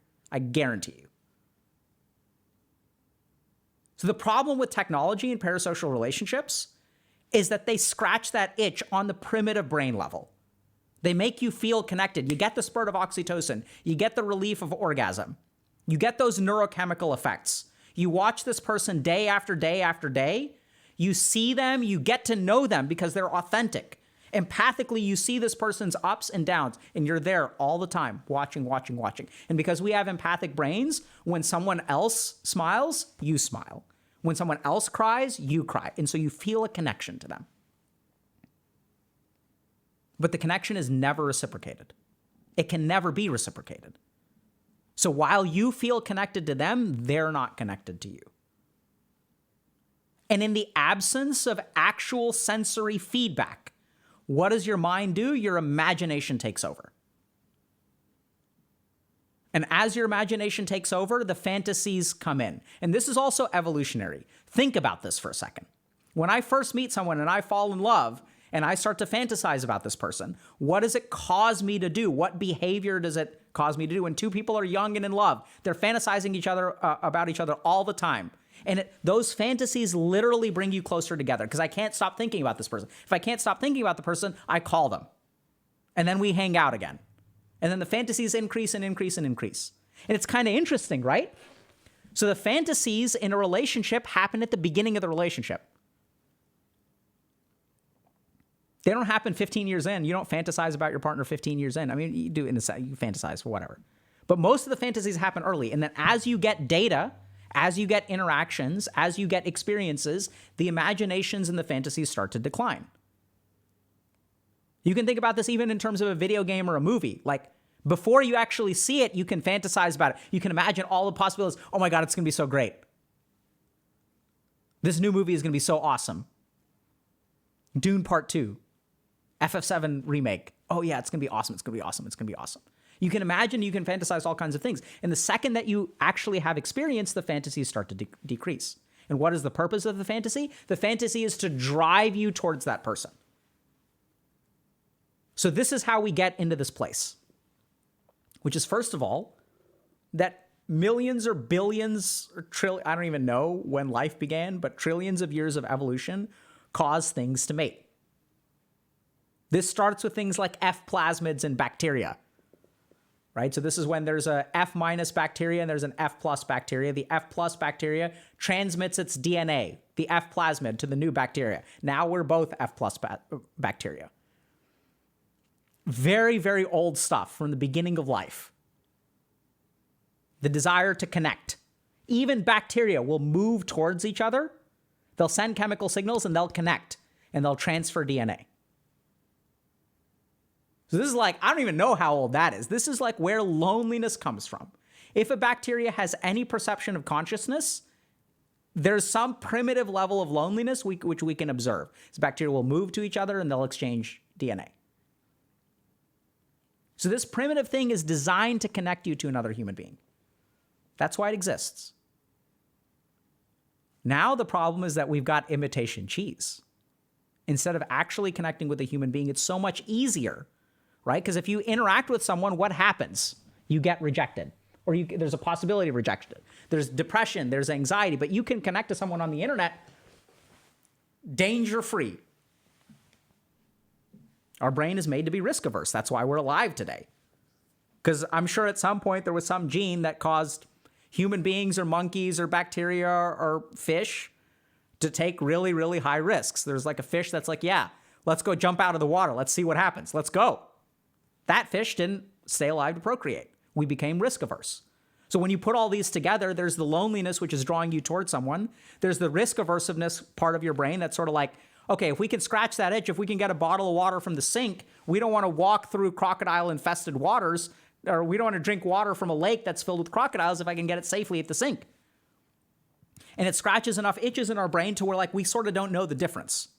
Or there's a part of us, the primitive part of our brain, the emotional part of our brain, the empathic part of our brain doesn't know the difference. We feel connected to them. And then we start to fantasize and this relationship grows in our mind and we get more and more sensory input. We see more and more of their vulnerability and we end up getting stuck. And then we end up doing something that we're kind of ashamed of and we're like, wait, this is weird. This is not working. That's how we get here. So, what do you do about it? The first thing to understand is that as long as your thirst is being satisfied by an imitation, the thirst is not going to motivate you to actually form real connection. So the first thing you've got to do is limit your exposure to the streamers or the people who have the parasocial relationships. You got to use your hunger for you. And this is where the more time you spend with them, the more the fantasies are going to build in your head and the stronger your connection is going to be. So I'm not saying you have to break up with them right away. You don't have to like pull it off like a Band-Aid, although you can absolutely do that. But this is where I just want you to understand that the more your sensory organs are populated by this person, the more your thoughts will be populated by it. So if we go to the field of advertising, the more they spam ads, if you see billboards, if you see Twitch ads, if you walk down the street and you see a car, if you see other people who have branded whatever, the more you see it, the more you're going to think about it and the more it's going to shape your behavior. This is something that advertising understands really well. They understand how to use our organs of perception to shape our thoughts and shape our behavior. So the more that you bombard your thoughts, your sensory organs with this person, the stronger your thoughts are going to be, the stronger your fantasies are going to be, and the harder it's going to be for you to change your behavior.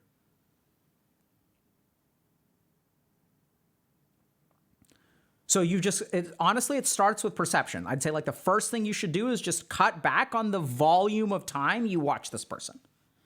As you start to get other kinds of sensory input, your mind will think about other things. And we sort of know this, right? We know that sometimes people need a change of pace. People need a change of scenery. What does a change of scenery do? It changes your mind. I need to get the hell out of these four walls. Go for a walk, and your mind changes. There are all kinds of pathophysiologic mechanisms for specifically walls and horizons and plants and all this kind of stuff. But the key thing is that your environment shapes your perceptions. If you get out of a toxic household into a healthy sort of situation, then your perceptions will change, your mood will change, your actions will change. If you start hanging out with a bunch of people who get high and play Dota, like that's what you're going to do too. So controlling your perceptions is really important. People don't think about perception as linked to motivation. They don't think about perception as linked to behavior. So in Dr. K's Guide to ADHD and Doing Stuff, the main meditative principle which we teach people is indriyas and sensory perception. We think about organization, we think about prioritization, we think about inspiration when it comes to motivation and doing things. We don't think about perception. We don't think about perception as something that shapes my behavior. We think about it as just informational and something that comes in. So if y'all want a bunch of detail about literally exercises to control your sensory organs and get off of this kind of crap, that's what is in Dr. K's Guide to Doing Stuff. So the first thing is reduce your sensory input. Next thing to understand is that as your sensory input reduces, your hunger will grow. Your thirst will grow. And this is going to be the really, really hard part. Because as you get thirsty, your brain is going to be like, let me watch the Twitch streamer because then you're going to get satisfied. You're going to get a drink by watching the Twitch streamer. That is the struggle that you have to fight. In that moment, when you are thirsty, understand that your brain is going to give you two options. One is that I can try to go and interact with another human being, which is going to be filled with fear and anxiety and possibly bad consequences because you've tried it before and it hasn't worked out for you. Or I can log on to and watch my favorite Twitch streamer. And that's going to be risk-free. Maybe I'll get to know them better. Like it's going to satisfy your thirst. One's easy and successful, and one is painful and difficult. You got to choose the hard road. You got to recognize in that moment what the feeling of that thirst is, how much easier it would be to do this kind of thing. And so start to socialize, start to get out there a little bit. Like, I don't know exactly what that, does for you. I don't know if you have work kind of situations or what, like, I don't know exactly how you do that. Join Discord and, try stuff. People talk about hobbies and all that kind of stuff. So like that solution is sort of, we're not going to cover that right now because it's kind of varied and there's a lot there. The main thing that I want you to understand is if you want to overcome this problem, it's that moment in time that you have to resist. And look out for it. And if you're ready for it and if you know it's coming, every hour that goes by, the thirst will grow. And your mind will start thinking about it because that's what it does, right? Like, so if I need to for example, if there's a stray cat in the neighborhood and you start feeding the cat figures out, okay, where do I get my fix? If you're addicted to something and there's a dealer, you know where to get your fix. And the more the cravings increase, the more you go to the dealer. So as the cravings for loneliness, the cravings to get rid of the loneliness increase, the cravings for connection increase, you know where to get your fix. And if you give in, then it's game over for that day. So reduce your input and start to recognize, ride out that urge. And the more that you're able to reduce your sensory input and start to build other kinds of sensory inputs, the more that you're able to at least leave the house and start interacting with people. It doesn't have to be as friends. It can be something as simple as going to the grocery store and asking the cashier, how are you today?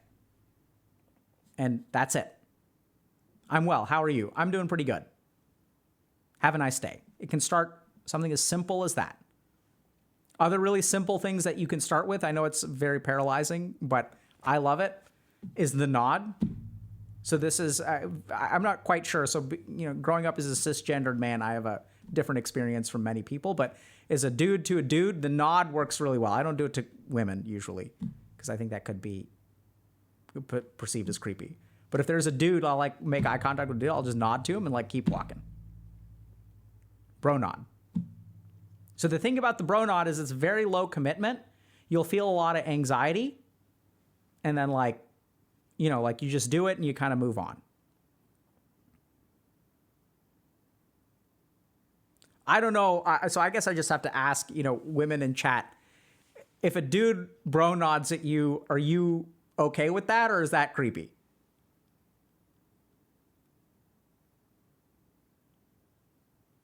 Right? So I think the bro nod is the most primal form of platonic connection.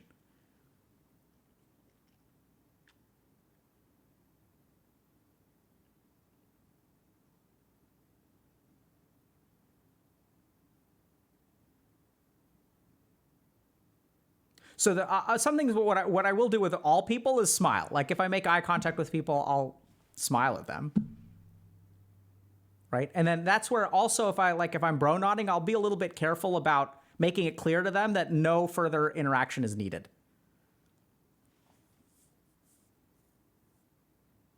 So I'll experiment. Y'all can experiment too. Let's see what happens. So for Lord Amir, who's saying no female in chat, that used to be true. When we started streaming, so this is interesting. Our gender breakdown is changing. We used to be 90 to 95% male, 5 to 10% female. We're actually 30 to 40% women in our audience now. This is great. Okay, bro nod to women creepy? No. So most people are saying no. Okay, so I'm going to try, and I'll get back to y'all.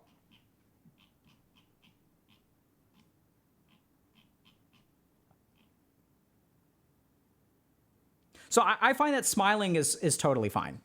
Like, especially if you don't make any other gesture, right?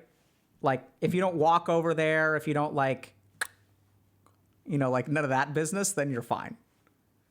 You don't do that kind of crap. You're not like, the head bobble, the legacy of my people, finger guns.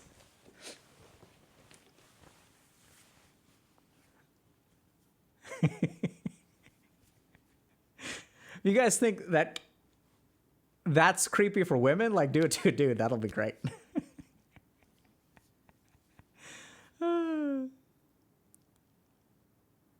Okay, so there's a good question by Sayo-chen. What if you feel so behind that you don't even feel any hunger for a certain level of human relationships anymore? Great question.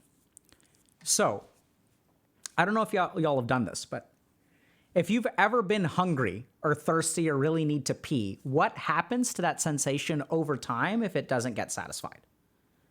So if you look at the experience of hunger, hunger signals increase, right? So your ghrelin, leptin imbalance, so these are also hormonally mediated, is in favor of hunger. You feel hungry, you're really starving. And then if you don't get any food, feeling goes away. Right? You acclimatize to it. I need to pee, there's no bathroom. Feeling goes away for a while if you're lucky. Then it comes back, goes away, comes back. So when we don't satisfy some of our urges, our brain has a very simple, the body actually, has a very simple normalization of the signal where it stops sending that signal to us. So essentially what happens is we've been lonely for so long that we become numb to connections and we learn to survive without them. It's sad. Now, there are some cases where we actually have documented cases of something called schizoid personality disorder, which are people that are wired in a particular way where they don't actually seek connections. So this is sort of like the platonic version of someone who's asexual, where they just don't, that is not just something that they're interested in. So that's possible. So it's possible that that's not an adaptation or pathologic or anything like that. We sort of call it a pathology, but some people are just wired to be like loners and they're actually okay with that. So that's a possibility. But generally speaking, in my experience, what happens is that you've been alone for so long that you just numb yourself to it, essentially. And that's when all kinds of interesting things happen, right? Because if you're truly numb, then interacting with people should be easy because you don't actually care. So how do you know if you're different? I mean, how do you know which camp you fall into? Generally speaking, in my experience, people who are numb, if interaction with human beings actually comes up and is a possibility, it's not a neutral interaction. It usually is comes with something like anxiety or some kind of negative emotion or avoidance. So if you have numbness plus avoidance, then chances are you have loneliness that's being numbed that you can't feel.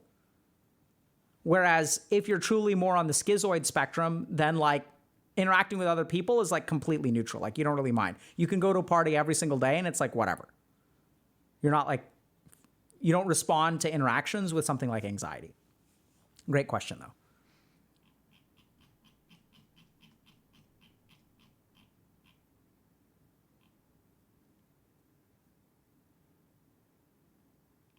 Kai96, interesting question. What do you think about fidget toys? Unhealthy? On the contrary, I think they can be very good. Especially for people with ADHD. So one of the units that I worked on at one of the hospitals I worked at actually provided knitting materials for people during group therapy, and it worked fantastic. So I think sometimes having something to do with your hands sort of keeps you occupied enough to not get distracted. So it's sort of you have your given distraction. So it's kind of weird, but it actually allows you to engage or even pay attention better.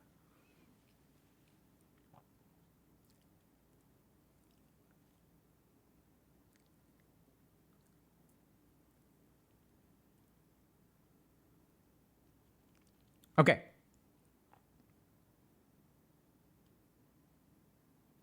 A lot of good questions. I don't know if we've got time because we're almost at 2:00. Yeah, so Hopeful Nice is saying crocheting helps me focus on TV shows, conversations, etc. Can confirm. Yeah, it's interesting, right?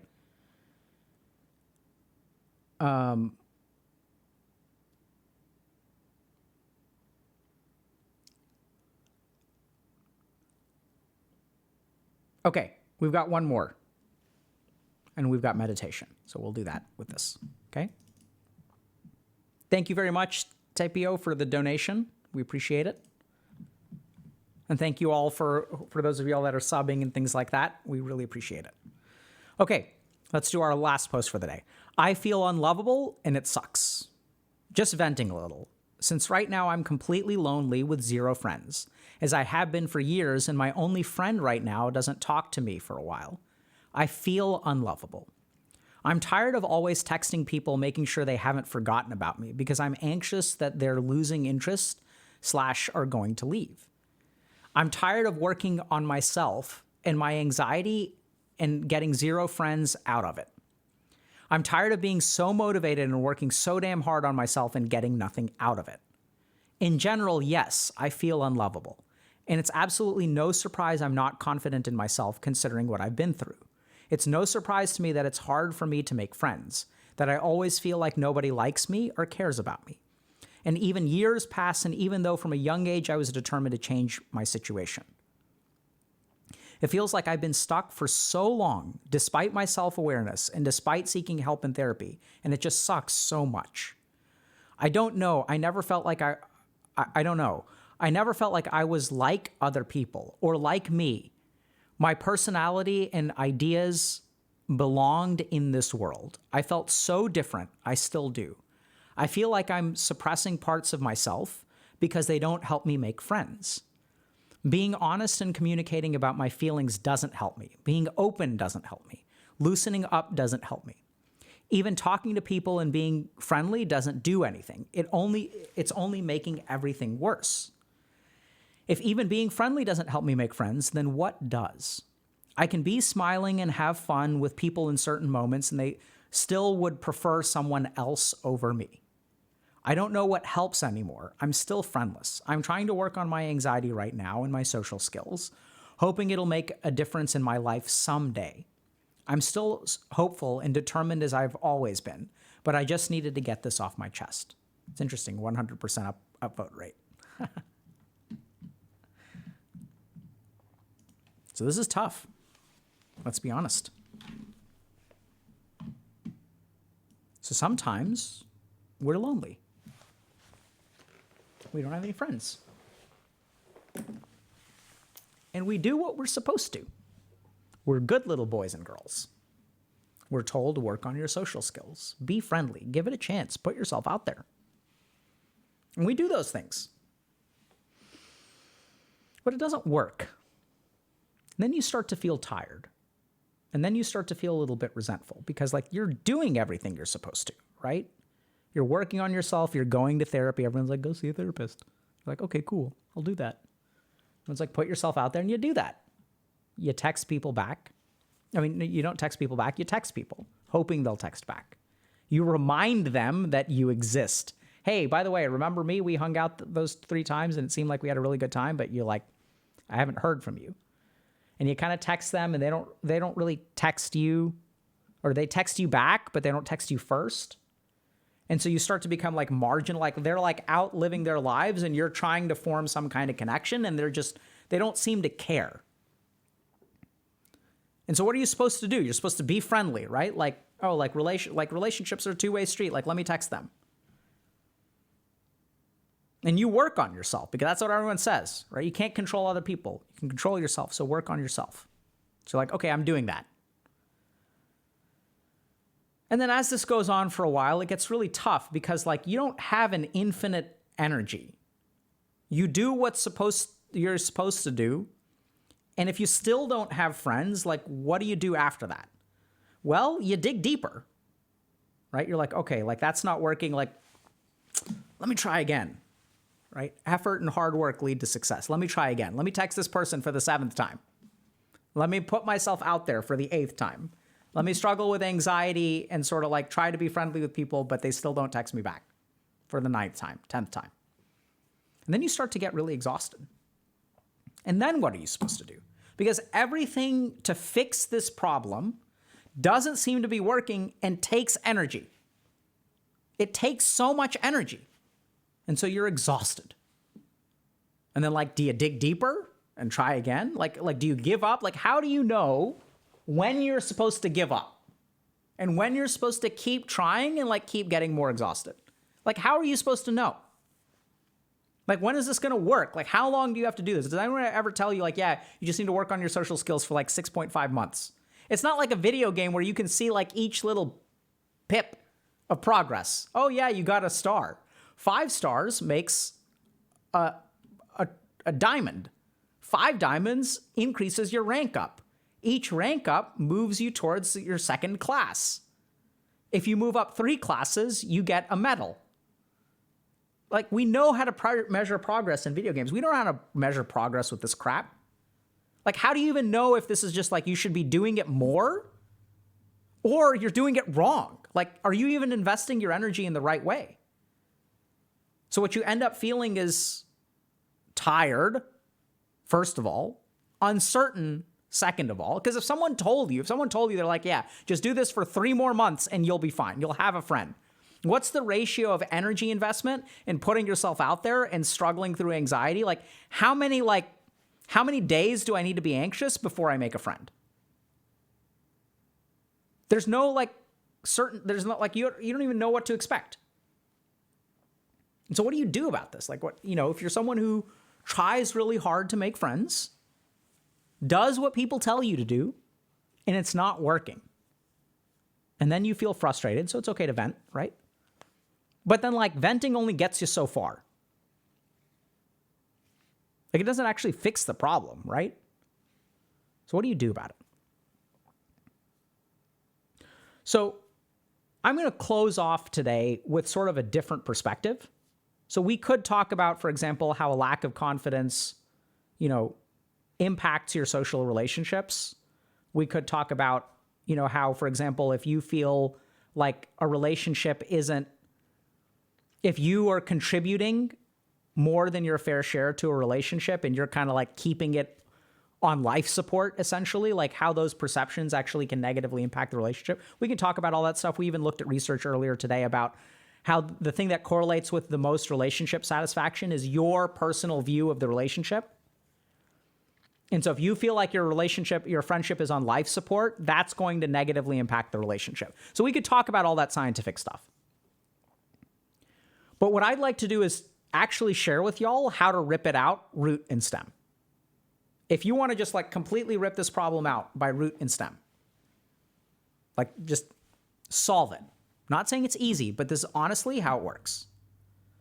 So it comes down to what the hell is happening in your mind. It's such a simple concept and revolutionary concept, but is so hard to grasp because it is not how our society functions. So the first thing to understand is friendless is a state almost of reality, right? It's like you don't have people in your life. Unlovable is not reality. Unlovable is created by the mind.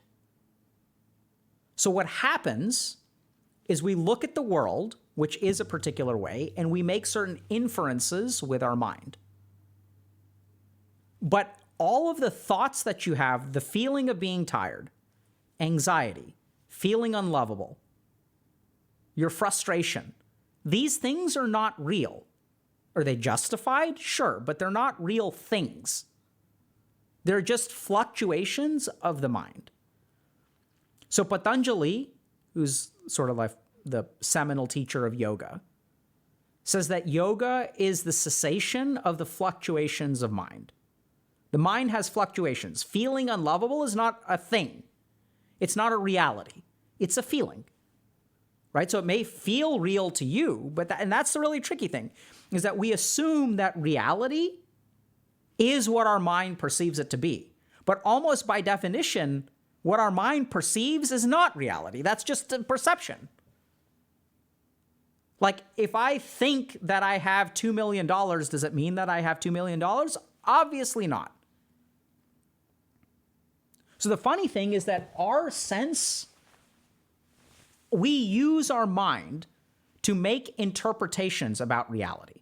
And the reason we do that is like it's evolutionary, because we need some instrument to make sense of and direct us in the outside world.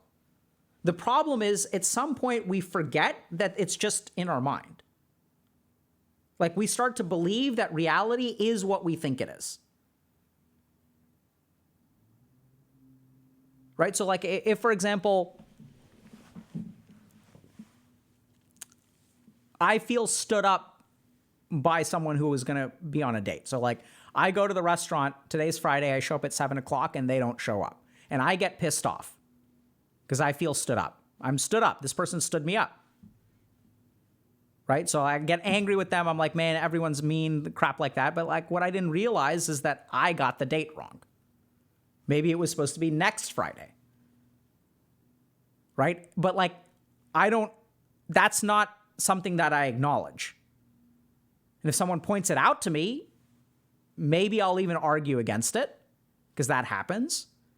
The point is that like my perception of things and what my mind produces is something that we accept 100%.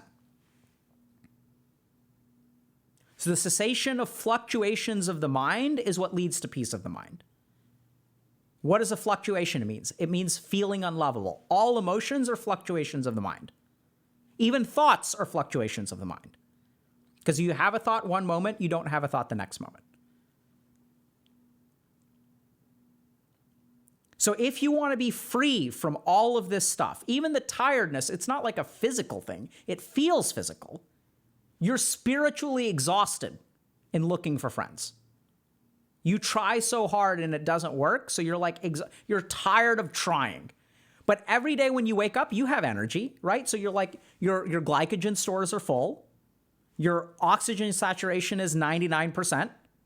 Your heart rate is like 78 beats per minute. The physical capability of your body is roughly the same. Sure, there's some hormonal influences. There's some psychoneuroimmunology axis and stuff like that. So there are some fluctuations. Maybe there's a little bit of vitamin D deficiency and like whatnot. There's some like, physiologic caveats to this sort of thing. We're not saying it's all in your head. But generally speaking, from day to day, what your body is capable of and the amount of energy you can produce is like pretty similar, unless you've got a thyroid deficiency or whatever. But that's not the way that we see it. And this is something that someone actually linked, I think someone made a post on our subreddit that was linking to an Alan Watts video, which I think he does a very good job of sort of describing this. So we'll sort of share that at the end. About how reality and our mind are like two fundamentally different things. And such a big source of our suffering is because we conflate these two things. So what is this person's problem? They feel unloved. Why do they feel unloved? Because of the way that people treat them. Makes sense, right? You're treated in a way that feels like it's disrespectful, so you result in feeling unloved. But the thing is, that's just your interpretation of it. Right? Like, that's just your interpretation. It's a feeling. It's not actually a reality. So if you think about what is real is the now. The mind, by definition, is not real. Imagination is not real. Mind is what does imagination. Mind thinks through hypotheticals. Mind looks into the future. If you think about anxiety, I'm texting this person, I'm anxious about what they're going to say. That by nature, you can't be anxious about something that happened. You can only be anxious about things that haven't happened. It's the nature of anxiety. Anxiety is like, by definition, that which is not real. And we get so caught up in it that we're like, we stop living in reality and we start living in our own heads. Another good example of this is like COVID injections, or how Bill Gates is going to inject 5G. He's going to turn me into a 5G provider. Like, what on earth? Where are people getting this? Right? Like, people can believe all kinds of things. But it's just a belief. The nature of a belief is that it isn't true. The mind produces beliefs, not truths. Now, Micro J Mac is saying nothing is actually real. Disagree. There is absolutely something that is real. My point is that the mind is not real. If I think I can fly, does that mean I can fly? No. Of course not. If I think I am unlovable, does it mean I am unlovable? Hold on a second, because actually the answer is no, of course not. But we operate as if it is. So if you want to rip this problem out, root and stem, you want to get rid of your anxiety, you want to get rid of your feeling of being unloved, you want to get rid of all this stuff. You have to divorce yourself from your mind. You have to recognize that there is a gap between reality and your mind. And how do you do that? With experience. I don't mean like experiences and you have to practice. I mean, you do have to practice it, but what I mean is what is real is experience. Right? So I can actually fly. If I get on an airplane, I can be flying. If I get on a hang glider or whatever, I can fly. I can be in the ocean. I can be sitting here. I can breathe. I can eat something. I can sit with another human being. I can notice my pulse. What exists is what I experience, not what I think. And this is the other really confusing thing, is we have started to use thought as a substitute for experience. We think that these two things are the same thing. But no, they're not. They're like, they couldn't be further from the truth. Experience is that which is. Thinking is like just thinking. It's not what is. That's why it's a thought, because it's not a reality. Right? Does that like make sense on a very fundamental level? Like these things could not be further from the truth or further from each other. So this core concept is what Patanjali and Alan Watts, these people have been saying this for like thousands of years, is that we get our mind confused with reality. Oh, I think my partner is cheating on me. Does it mean that they're cheating on me? No. We even have in psychiatry delusional disorders. I once had a patient who believed that Andre the Giant was stalking them. Dude has been dead for a while. Your mind can produce all kinds of things. Doesn't mean it's true. So how do we ground ourselves in reality? How do we understand what is actually true? How do we be free of being unlovable, of feeling unlovable? It's subtle. Because it's not being unlovable, it's feeling unlovable. And if you think about the nature of emotions, they fluctuate, right? I've said this a couple times recently. I'll say it again. Everyone wants the perfect wedding. How long does the happiness from the perfect wedding last? Does it last for the rest of your life? No. In fact, quite the opposite. What I tend to see is that people who are more bent, like hell-bent on creating the perfect wedding, are the ones who are the least happy in their marriage. But we tie so much importance to it. I need my perfect day. This is going to be the one perfect day for the rest of my life. And it needs to be perfect, perfect, perfect, perfect, perfect. And in chasing after the perfect wedding, what you actually do is damage your relationships. You actually set yourself up for everything from divorce to like no longer being friends with people, disinviting people. All kinds of crap comes from that. And it's all produced here. What is a perfect wedding? What does that even mean? Perfect is a conception of the mind. And you're chasing over something that is not achievable. It is not reality. And no wonder it leads to problems.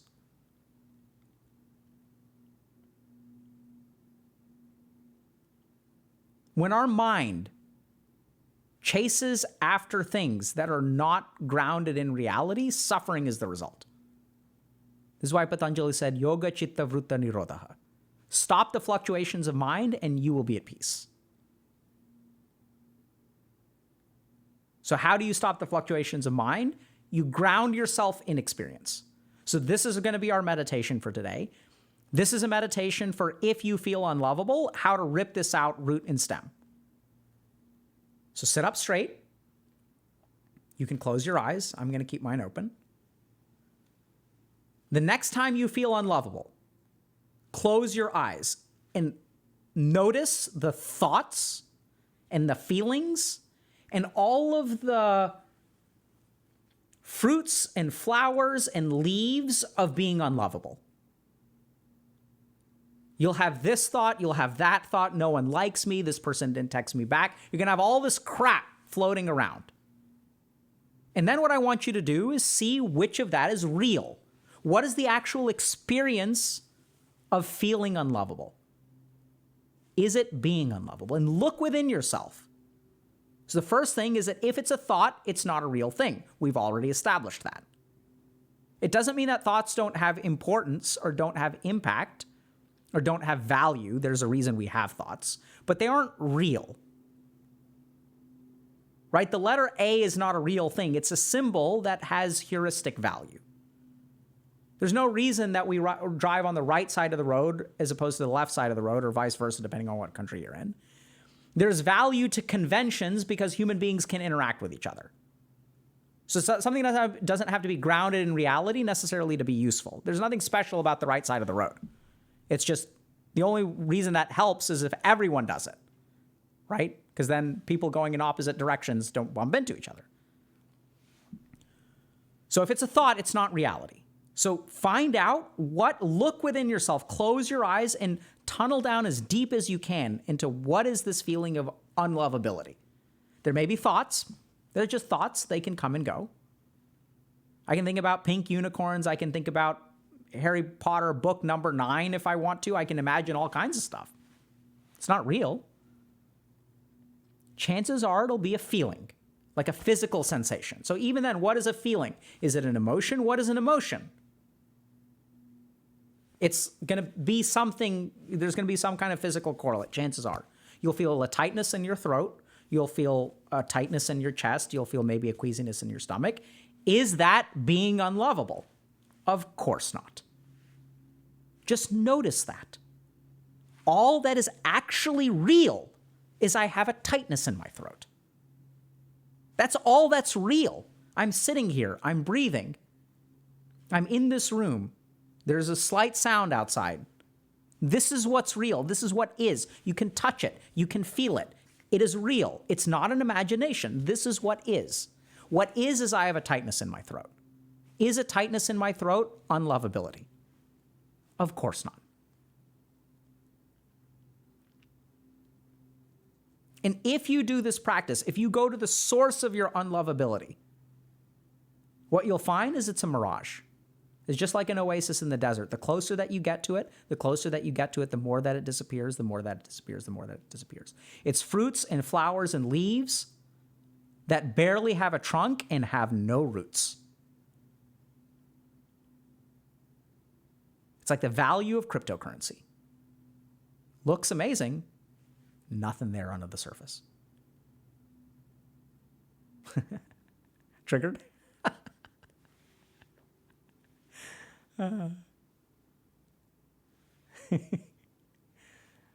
Yeah, so Owatsumi is saying, or any currency, really? Exactly, well said. So it's like fiat currency. There's no value. What is the value in a dollar? It's because we all think it has value. Right? It's kind of like what Tyrion Lannister says about power. The king only has power because everyone thinks he's got power. Right?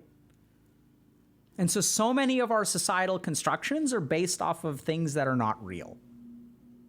They're constructions. And as you sit and you notice, and this is where, like, if you're feeling unlovable, I encourage you to sit and find the origin of it. And then what I'd say is go out and touch grass. Someone mowing lawn right now. It's perfect. Go out and smell grass. This is what's real. This is what is. The other thing that I'll give y'all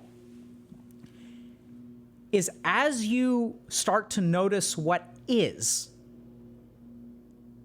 you'll start to realize that the feeling of a tightness in your throat or your thought, this is in your body and this is in your mind. But what is the thing that sees both of those things? So as you notice the tightness in your throat, there will be a separation. The tightness of the throat becomes the object of observation. And you are observing it. When I get caught up in my own thoughts, I don't realize that they're just thoughts. They feel like reality. As I separate from them and as I observe my thoughts, what is the thing doing the observing? This is the thing that some people call the observing self. This is what some people call the soul. And then ask yourself this question: does the part of me that notices the pain, does the part of me that notices the pain feel the pain? Is it aware that there is pain within me, or does it itself hurt? This is something you have to practice day after day after day after day. Every time you feel unlovable, start with the first part of this and go as far as you can. And if you're lucky, you will discover what Patanjali discovered. You will discover what Alan Watts discovered. You will discover what even I discovered. And you will even discover what people in this community discovered. You will discover what all of the people who are religious meditators discovered, which is, holy crap, none of it's real. Why on earth am I freaking out about this stuff? And once you do that, you'll be able to bro nod. Right? So like even now, every time I bro nod, I feel a little bit weird. But it's like, lol, so what? I can even take that feel of anxiety and I can just like appreciate it. It's like, there it is again. And it's kind of weird, but it's even like things in life that you used to not enjoy, you can even start to enjoy. You can even appreciate, wow, I'm like so nervous. I haven't been nervous in a long time. Hello, my old friend. I hope I'm able to handle it. Otherwise, I'll start to stutter, and if it's a wreck, like if I screw up this speech, well, GG. Get wrecked, noob. That can even be funny. It's bizarre. And so this is what Patanjali discovered. This is what Alan Watts discovered. This is what I discovered at some point, what some of y'all discovered. And even every single one of you who's enjoyed watching a sad movie or listening to a sad song or reading a sad book, is that even the negative emotions that we try to retreat from so much in life can be enjoyable.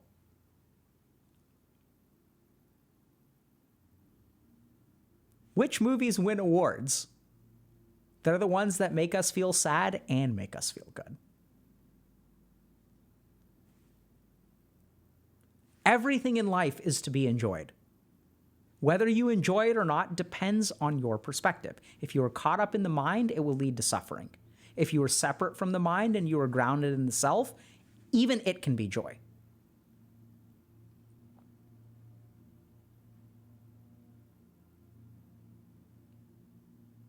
Common pain, even that. So Magikarp is asking, what about common pain? So if you talk to people who engage in self-harming behaviors, what does it do for them? It calms them. That's why they do it.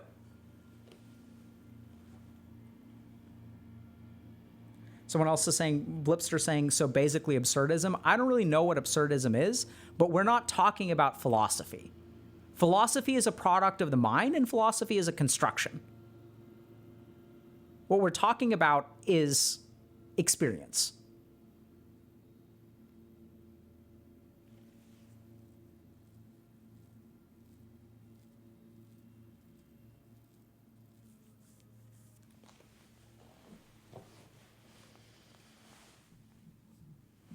So Cutter Meluig is saying you're targeting the guy's conclusion, but what about the fact of systematically failing at having friends?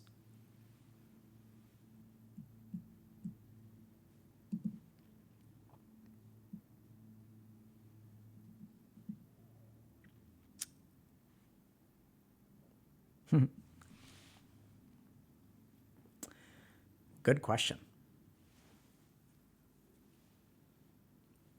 So, what does it mean to systematically fail to have friends? Those are constructions too. Systematic failure as opposed to, what's the difference in systematic failure and one-off failure? It's all constructions of the mind. Right? Like, think about it for a second. So if you say, in this moment, I am alone, that's a statement of truth. Even then, you could sort of push that a little bit, but let's just assume that that's true. But I think what this person feels is unlovable. And once you start to feel a particular way, it shapes your perceptions. Once your perceptions get shaped, it shapes your behaviors. So this, I know this sounds kind of weird, but like, I'm going to ask each and every one of you who's listening to this, are you alone? I know it sounds kind of weird. I'm alone. I'm very alone. Each and every one of us is alone. Like, what is that? Like, do I have people in my life? Sure.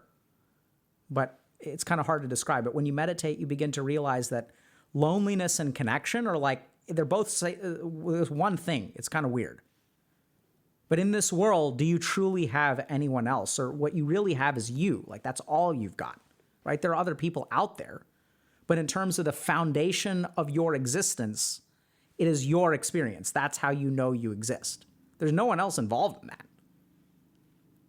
Other people can be involved with our senses. They can trigger emotions. They can trigger thoughts. They can trigger physical sensations.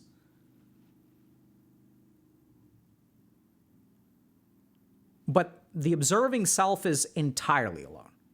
The thing is, that's nothing to worry about. There's comfort in that even. And even beyond the observing self that's completely alone, you'll realize there's a transcendent observing self that's completely connected, and then you'll never feel alone again. It's kind of weird. It really breaks down in terms of a logical understanding. So I don't know if people are following. It's the kind of thing where if you've meditated and you've had a transcendent experience of like cosmic consciousness, like you get this stuff, but if you haven't, then you're not going to understand it. I describe it as like trying to explain an orgasm to a virgin.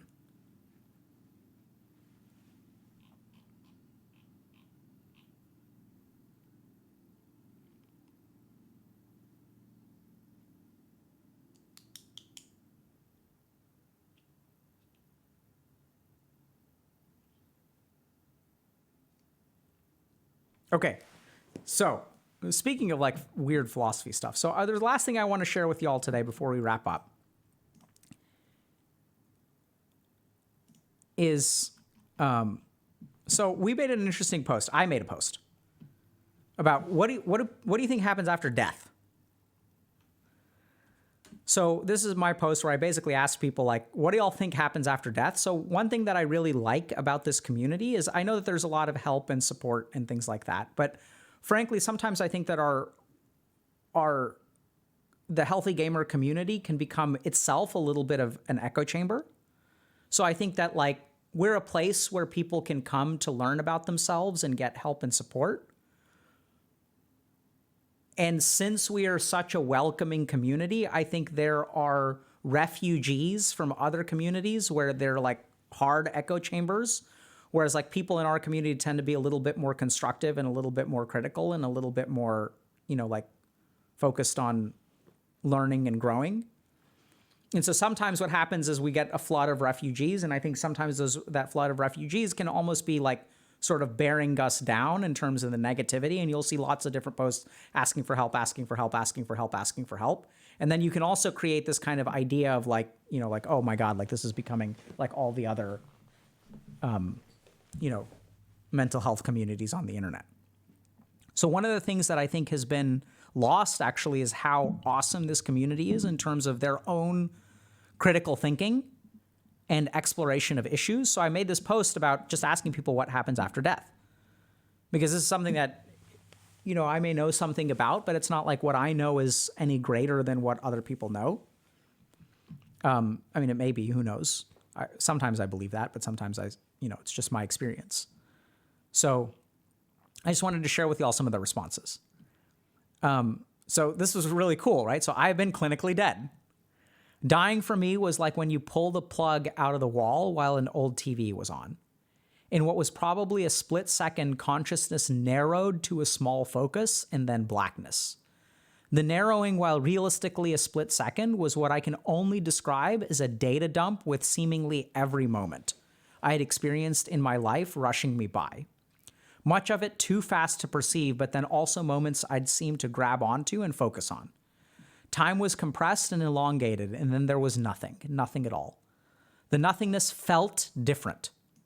Really important. No thoughts, no sense of time passing, no noises from reality bleeding in, just nothing. Then there was suddenly the brightest whiteness surrounding me, and I was back hearing docs and nurses, and then opened eyes. So there's a lot here that we'll maybe like kind of talk a little bit about. I guess we can talk about it now, but the first is that the nothingness has a feeling, right? Like that's really interesting. The second is that the nature of time changes. So we tend to think about time as moving linearly forward. There's some interesting, if you look at like early sort of like theories of time travel. So I'm not an expert in any of this stuff. So I don't, if you're a quantum physicist, then by all means weigh in. But so if you look at early theories of time travel, I remember reading I think these are almost like science fiction, actually. So not even based in, actually, I don't know if the science fiction was based on science. But if you kind of think about time as a dimension, we can move in different directions through other dimensions. So why can't we move different directions through time? We also know that our perception of time tends to be fluctuating, right? 8 hours can pass in the blink of an eye. 1 minute can stretch on forever. So time is also, for the human, appears to be linked to perception.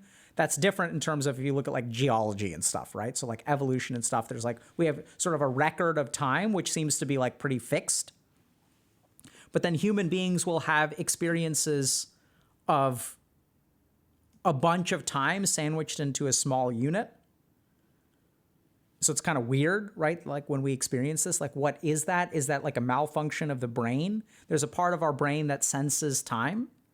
So is that kind of malfunctioning and that's what creates this experience? I do think it's really interesting because they say that the nothingness felt different. So nothingness has a quality to it. It's not just the absence of all things. So this is where I think this idea of a consciousness that is transcendent from body and mind probably comes from experiences like this. So when you experience consciousness without any kind of sensory input or with a complete absence of bodily sensations and mental function, that's when you begin to realize that there is something that is beyond body and mind. And then you kind of come back. Let's see what other people say.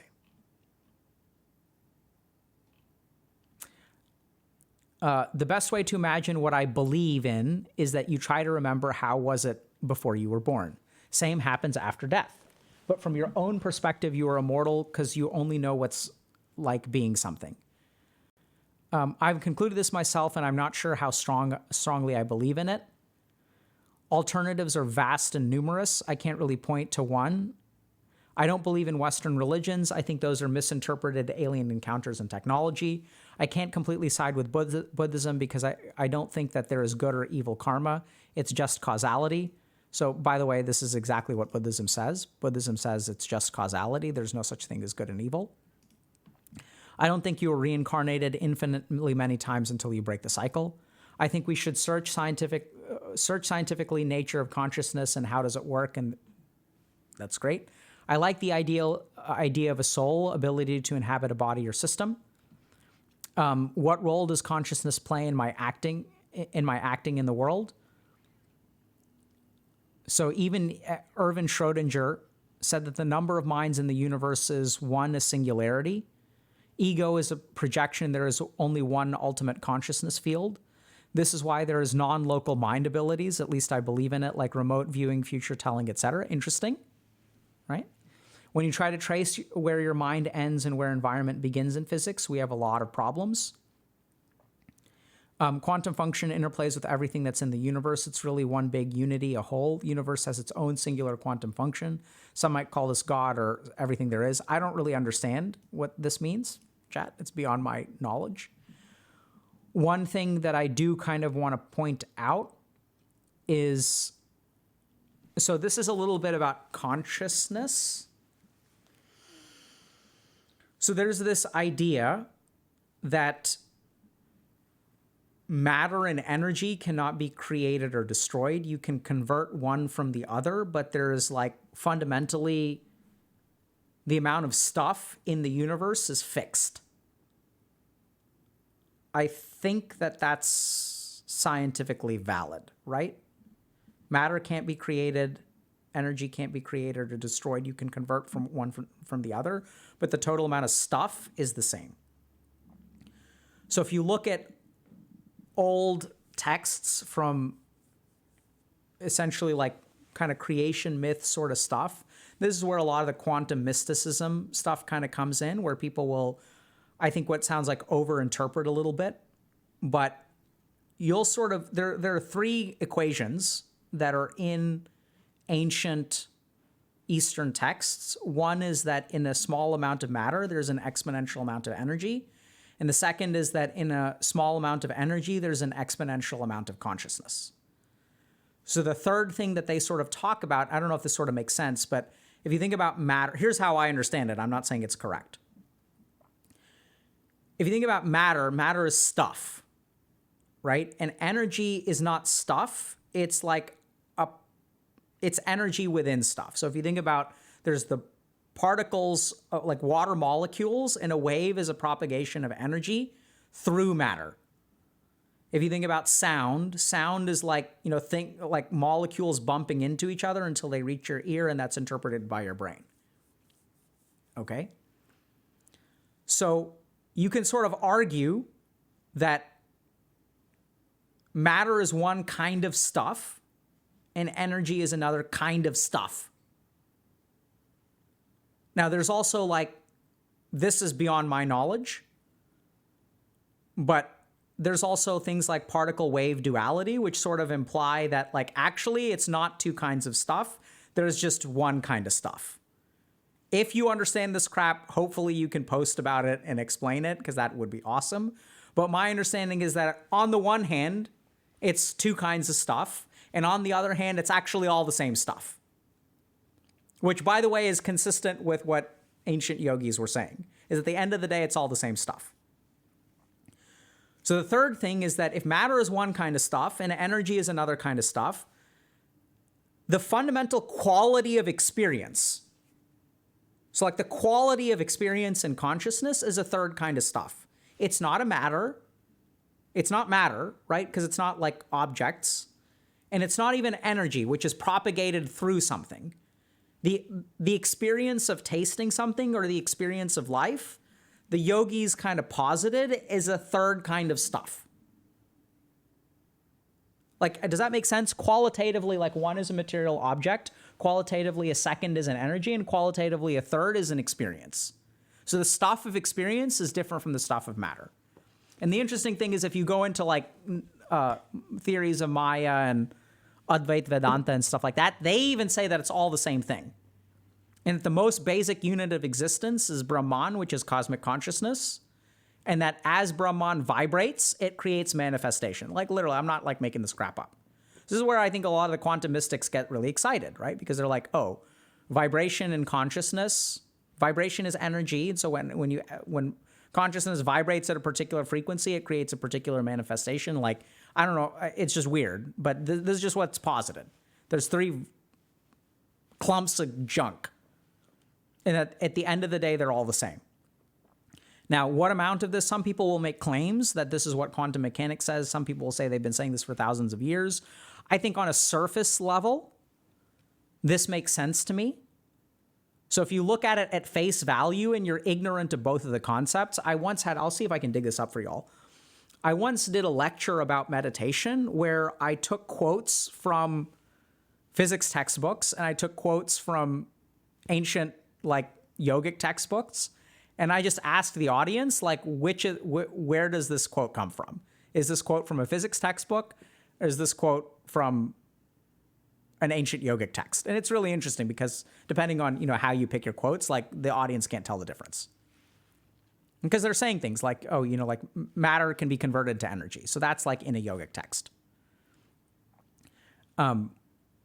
It's just neat, but but here's the thing that we have to remember. Even at face value, if we assume that these things do clearly overlap, you have to remember that the human mind likes to make patterns out of stuff. Right? So when you look in the sky and you see a cloud that looks like a dog, That cloud has nothing to do with a dog. That's an impression that your mind is putting on top of it, right? So it's hard to tell. This is kind of where I am, where it's hard for me to tell how much of this is actually that ancient yogis were saying what quantum mechanists, I guess, are saying, and how much of this is like me looking at a cloud and like seeing a dog where there clearly isn't anything. And so that's where personally what I kind of come down to is like experience. So I kind of side with this dude, and my understanding of consciousness and what happens with death is from experiences like this one, where like once you experience that kind of stuff, like once you have like out of body experiences and stuff, it gets like wonky. Then it's like, okay, wait, this is weird. It's not philosophy. It's not theory. It's not even projecting an interpretation. You have the experience and then your mind tries to interpret it. If that makes sense. This is where I was, I don't know if we talked about this, but so this is another really interesting paper. Let's just go up here. Oh. So encounter with other, a thematic and content analysis of DMT experiences from naturalistic field study. So, you know, someone else was talking about what we need to do is we need to study consciousness. And one of the things that I think is really interesting from a lot of the research on psychedelics is we're starting to see like some interesting themes emerge, which I don't know how to interpret. But this is a paper that is not very robust in a lot of ways, but so they took, I think, 36 people and interviewed them about their experiences with DMT. And the first overarching category comprised with encounters with other beings. So 94% of reports. So this is like super weird. So when you give people this particular substance, they talk about an alteration of consciousness where they meet beings that are otherworldly. What does this mean? I actually have no clue. Right? I don't know how to interpret that, honestly. Does this mean that otherworldly beings exist? I don't know. But I sometimes wonder whether psychedelics are actually like the telescope, the next telescope. So there's our understanding of reality, and then through certain instruments, we can observe things in reality that we weren't able to observe before. So the microscope, the telescope, and whether psychedelics is a part of that. That's what I'm kind of curious and hopeful about. Unclear what's going on there, right? Because is it just that it alters our perception and it's not, so it's really tricky to figure out, is this altering our brain perception to let us detect what we couldn't detect before? Or is it altering our brain perception to divorce us from reality further and have a consistent experience that is consistently false, though? I don't know. So I personally think that this is getting us closer to reality because we sort of have this through experiences with meditation and stuff but you know, we don't know. So I think it's exciting. So I can't possibly know, but I might as well stick with just what I'm able to see and live as if my current life is all I'll ever have instead of relying on my imagination. The problem with imagination is there's an infinite number of possibilities. What I find arrogant and dishonest about religions is that they claim to know exactly which one. Heaven is a platform made of clouds with golden gates and a bearded guy at the entrance welcoming all good people. Hell is a pit filled with lava, and every 10 seconds, Satan pokes the nutsack of evil people with a pitchfork. You reincarnate into another living creature based on your karma for eternity until you reach enlightenment. But that's just what's written in religious texts. You can imagine way more possibilities. And every single one of them is just as valid because it's all based on imagination. You could have hell, but for good people instead, or reincarnation, but only as a cockroach. You could turn into a ghost. You could have extra lives like in Mario. You could have your consciousness permanently frozen in a final split second of your life. You could have unlimited super orgasms or infinitely explosive diarrhea until the end of time. By the way, this is also why Pascal's wager is a bunch of BS. You can't possibly choose one over the others. All of them have the same amount of proof to support them, exactly zero. This is a really interesting perspective as well. So there are a couple things that I personally kind of disagree with. I'm not saying the person is wrong, right? So part of this discussion is not about being right or wrong, but what you believe, what confidence you believe, and what you base those beliefs on. So I love this statement, but what I might as well stick with is just what I'm able to see and live instead of relying with my imagination. Completely agree. The interesting thing is that there is an assumption that other possibilities, and every single one of them is just as valid because it's all based on imagination. So this is where I differ a little bit in terms of my experience and analysis. I don't think that a lot of the religious beliefs were born out of imagination. I believe they were born out of experience. And experience and imagination are two different things. So I think what tends to happen in religion is that you'll have some kind of weird transcendent experience like what this person has up here, which is hard to describe. So how do you describe nothingness that feels different? Isn't nothingness the absence of feeling? And so over time, what happens is we have these weird transcendent experiences, and we try to translate these into words.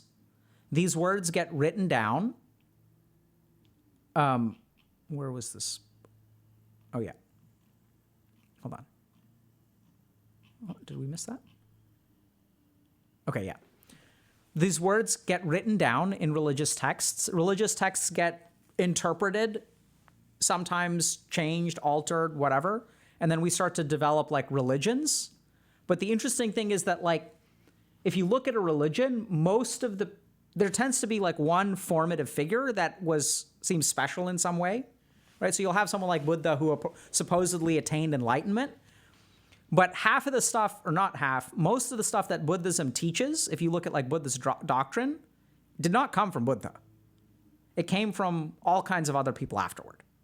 If you look at like, and people may disagree with this statement, but, and apologies if I offend people, but my understanding is that even like what is in the Bible is not necessarily the teachings of Jesus, right? They're like interpretations of the teaching of Jesus. Now, some people believe that that is actually the word of God and whatnot, so that's fine. You can believe that. But my point is that they're the people who had the experiences. There's what Jesus knew, what Buddha knew, and then there is all of the attempts at capturing, translating, expounding, and explaining what those people knew. Does that make sense? And I think that's where a lot of the religion comes in. So I think that some of the stuff like theories of reincarnation and stuff like that are not based on imagination. They're actually based on experience. So when you have, during your, brief period of death, when you have all of your life flash before your eyes, but you also have all of these other lives pass before your eyes, and you come back to the world, how do you make sense of that? How do you understand that? And then what happened is you had yogis who cultivated these experiences. So it's not a one-off. This person at the top of our, the most upvoted comment, that person had a one-off where they didn't understand like what the hell was going on. It was induced. But what happens when you start to explore that? What happens when you start to engage in practices that cultivate those kinds of experiences time and time and time again? So sometimes we'll have people who have near-death experiences who get dropped into the ocean and then plucked right back out. But your experience of the ocean, it's the same ocean, but if you learn how to scuba dive, your understanding of the ocean is going to be drastically different.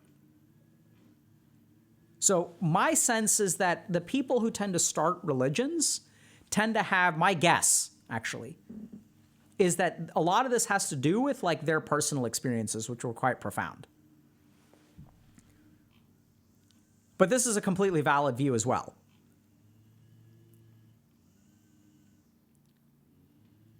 So we'll do one more. I tend to think there is no after death for any of us. I've started to think of my existence through time as comparable to an object where there is no real end to it. It just doesn't exist in some places. With this concept of death, I also like to attach the idea that everything that has happened in the past still actively exists, just sort of in a different location in the time dimension. I think that with that idea, though, there's a realistic chance that I'm just misappropriating scientific concepts of time so I can have a comforting belief in death as a secular person. I've also been exploring some concepts of life after death, though. I find it difficult to believe that after heat death of our universe, that's it, that it happened once and now it's done, pack it up and go home. Personally, I find it likely that something like that the universe we've experienced will repeat infinitely, like the Big Bounce theory proposes maybe. And so because the universe may repeat infinitely, my consciousness will develop an infinite number of times, living infinitely numerous different lives, including this one again and again infinitely. And lastly, when thinking about consciousness, I've thought about maybe consciousness isn't everything. It has a whole lot more to do in our complex brains than in, for instance, a rock. But nevertheless, the whole world is constantly experiencing in forms we can't really understand. And so maybe after we die, our conscious brains break down into billions of much simpler forms of consciousnesses that can't share information with each other like they could when they were a functioning brain. Maybe it would be something like assimilating to the grander universe. Maybe I'm a hippie.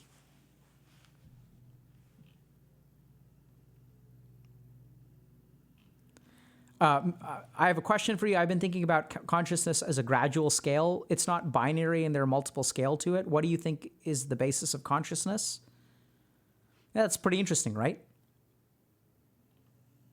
So there's a lot of great discussion. So I've read a lot of these. I encourage y'all to check this out. The post just got unpinned today. But I really love hearing from perspectives in the community because this is where we have a group of people here that have beliefs, but I think what's really awesome is that a lot of people think very critically about their beliefs, and they're also very educated. So it's really informative. I personally would love to see more of like these kinds of discussions. So we may post a little bit about. We're going to try to do this maybe like once a week, where we'll have like a discussion topic. Because I also wonder a little bit about venting has its place, but venting is only going to get you so far. And if everyone is just venting all the time, I think it actually creates a negative impact. So, yeah. So I think this community has more to offer than venting and support. I'm not saying that we shouldn't continue to vent and support. Those are the problems that we face. That's how we tackle those problems. But I'd love to see more. So that's it for today. Who do y'all want to raid?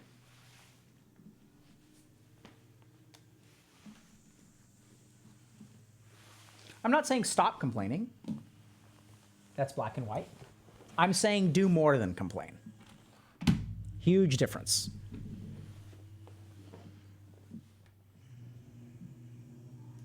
Okay. Who are we rating?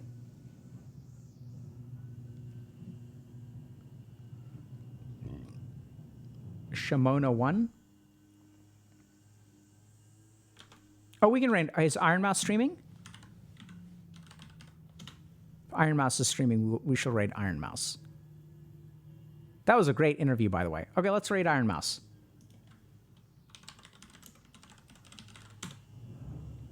Oh, no. Wait, I can't raid. What?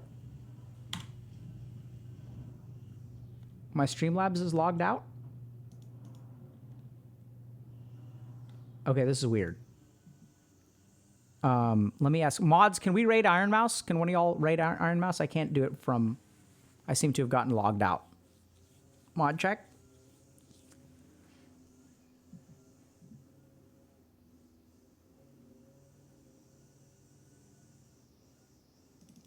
Oh yeah, so we have there's a link to. I can't even post in chat, so we'll like add it to the VOD or something like that. We'll post a link to the. There's a link to the. Someone posted the link to whatchamadoodle to the subreddit.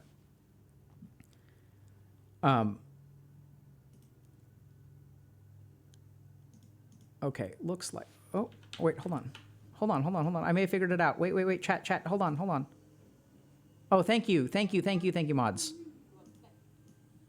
Thank you. Okay. Do I Do I end stream? Has it happened? Did the raid go live? Can we raid?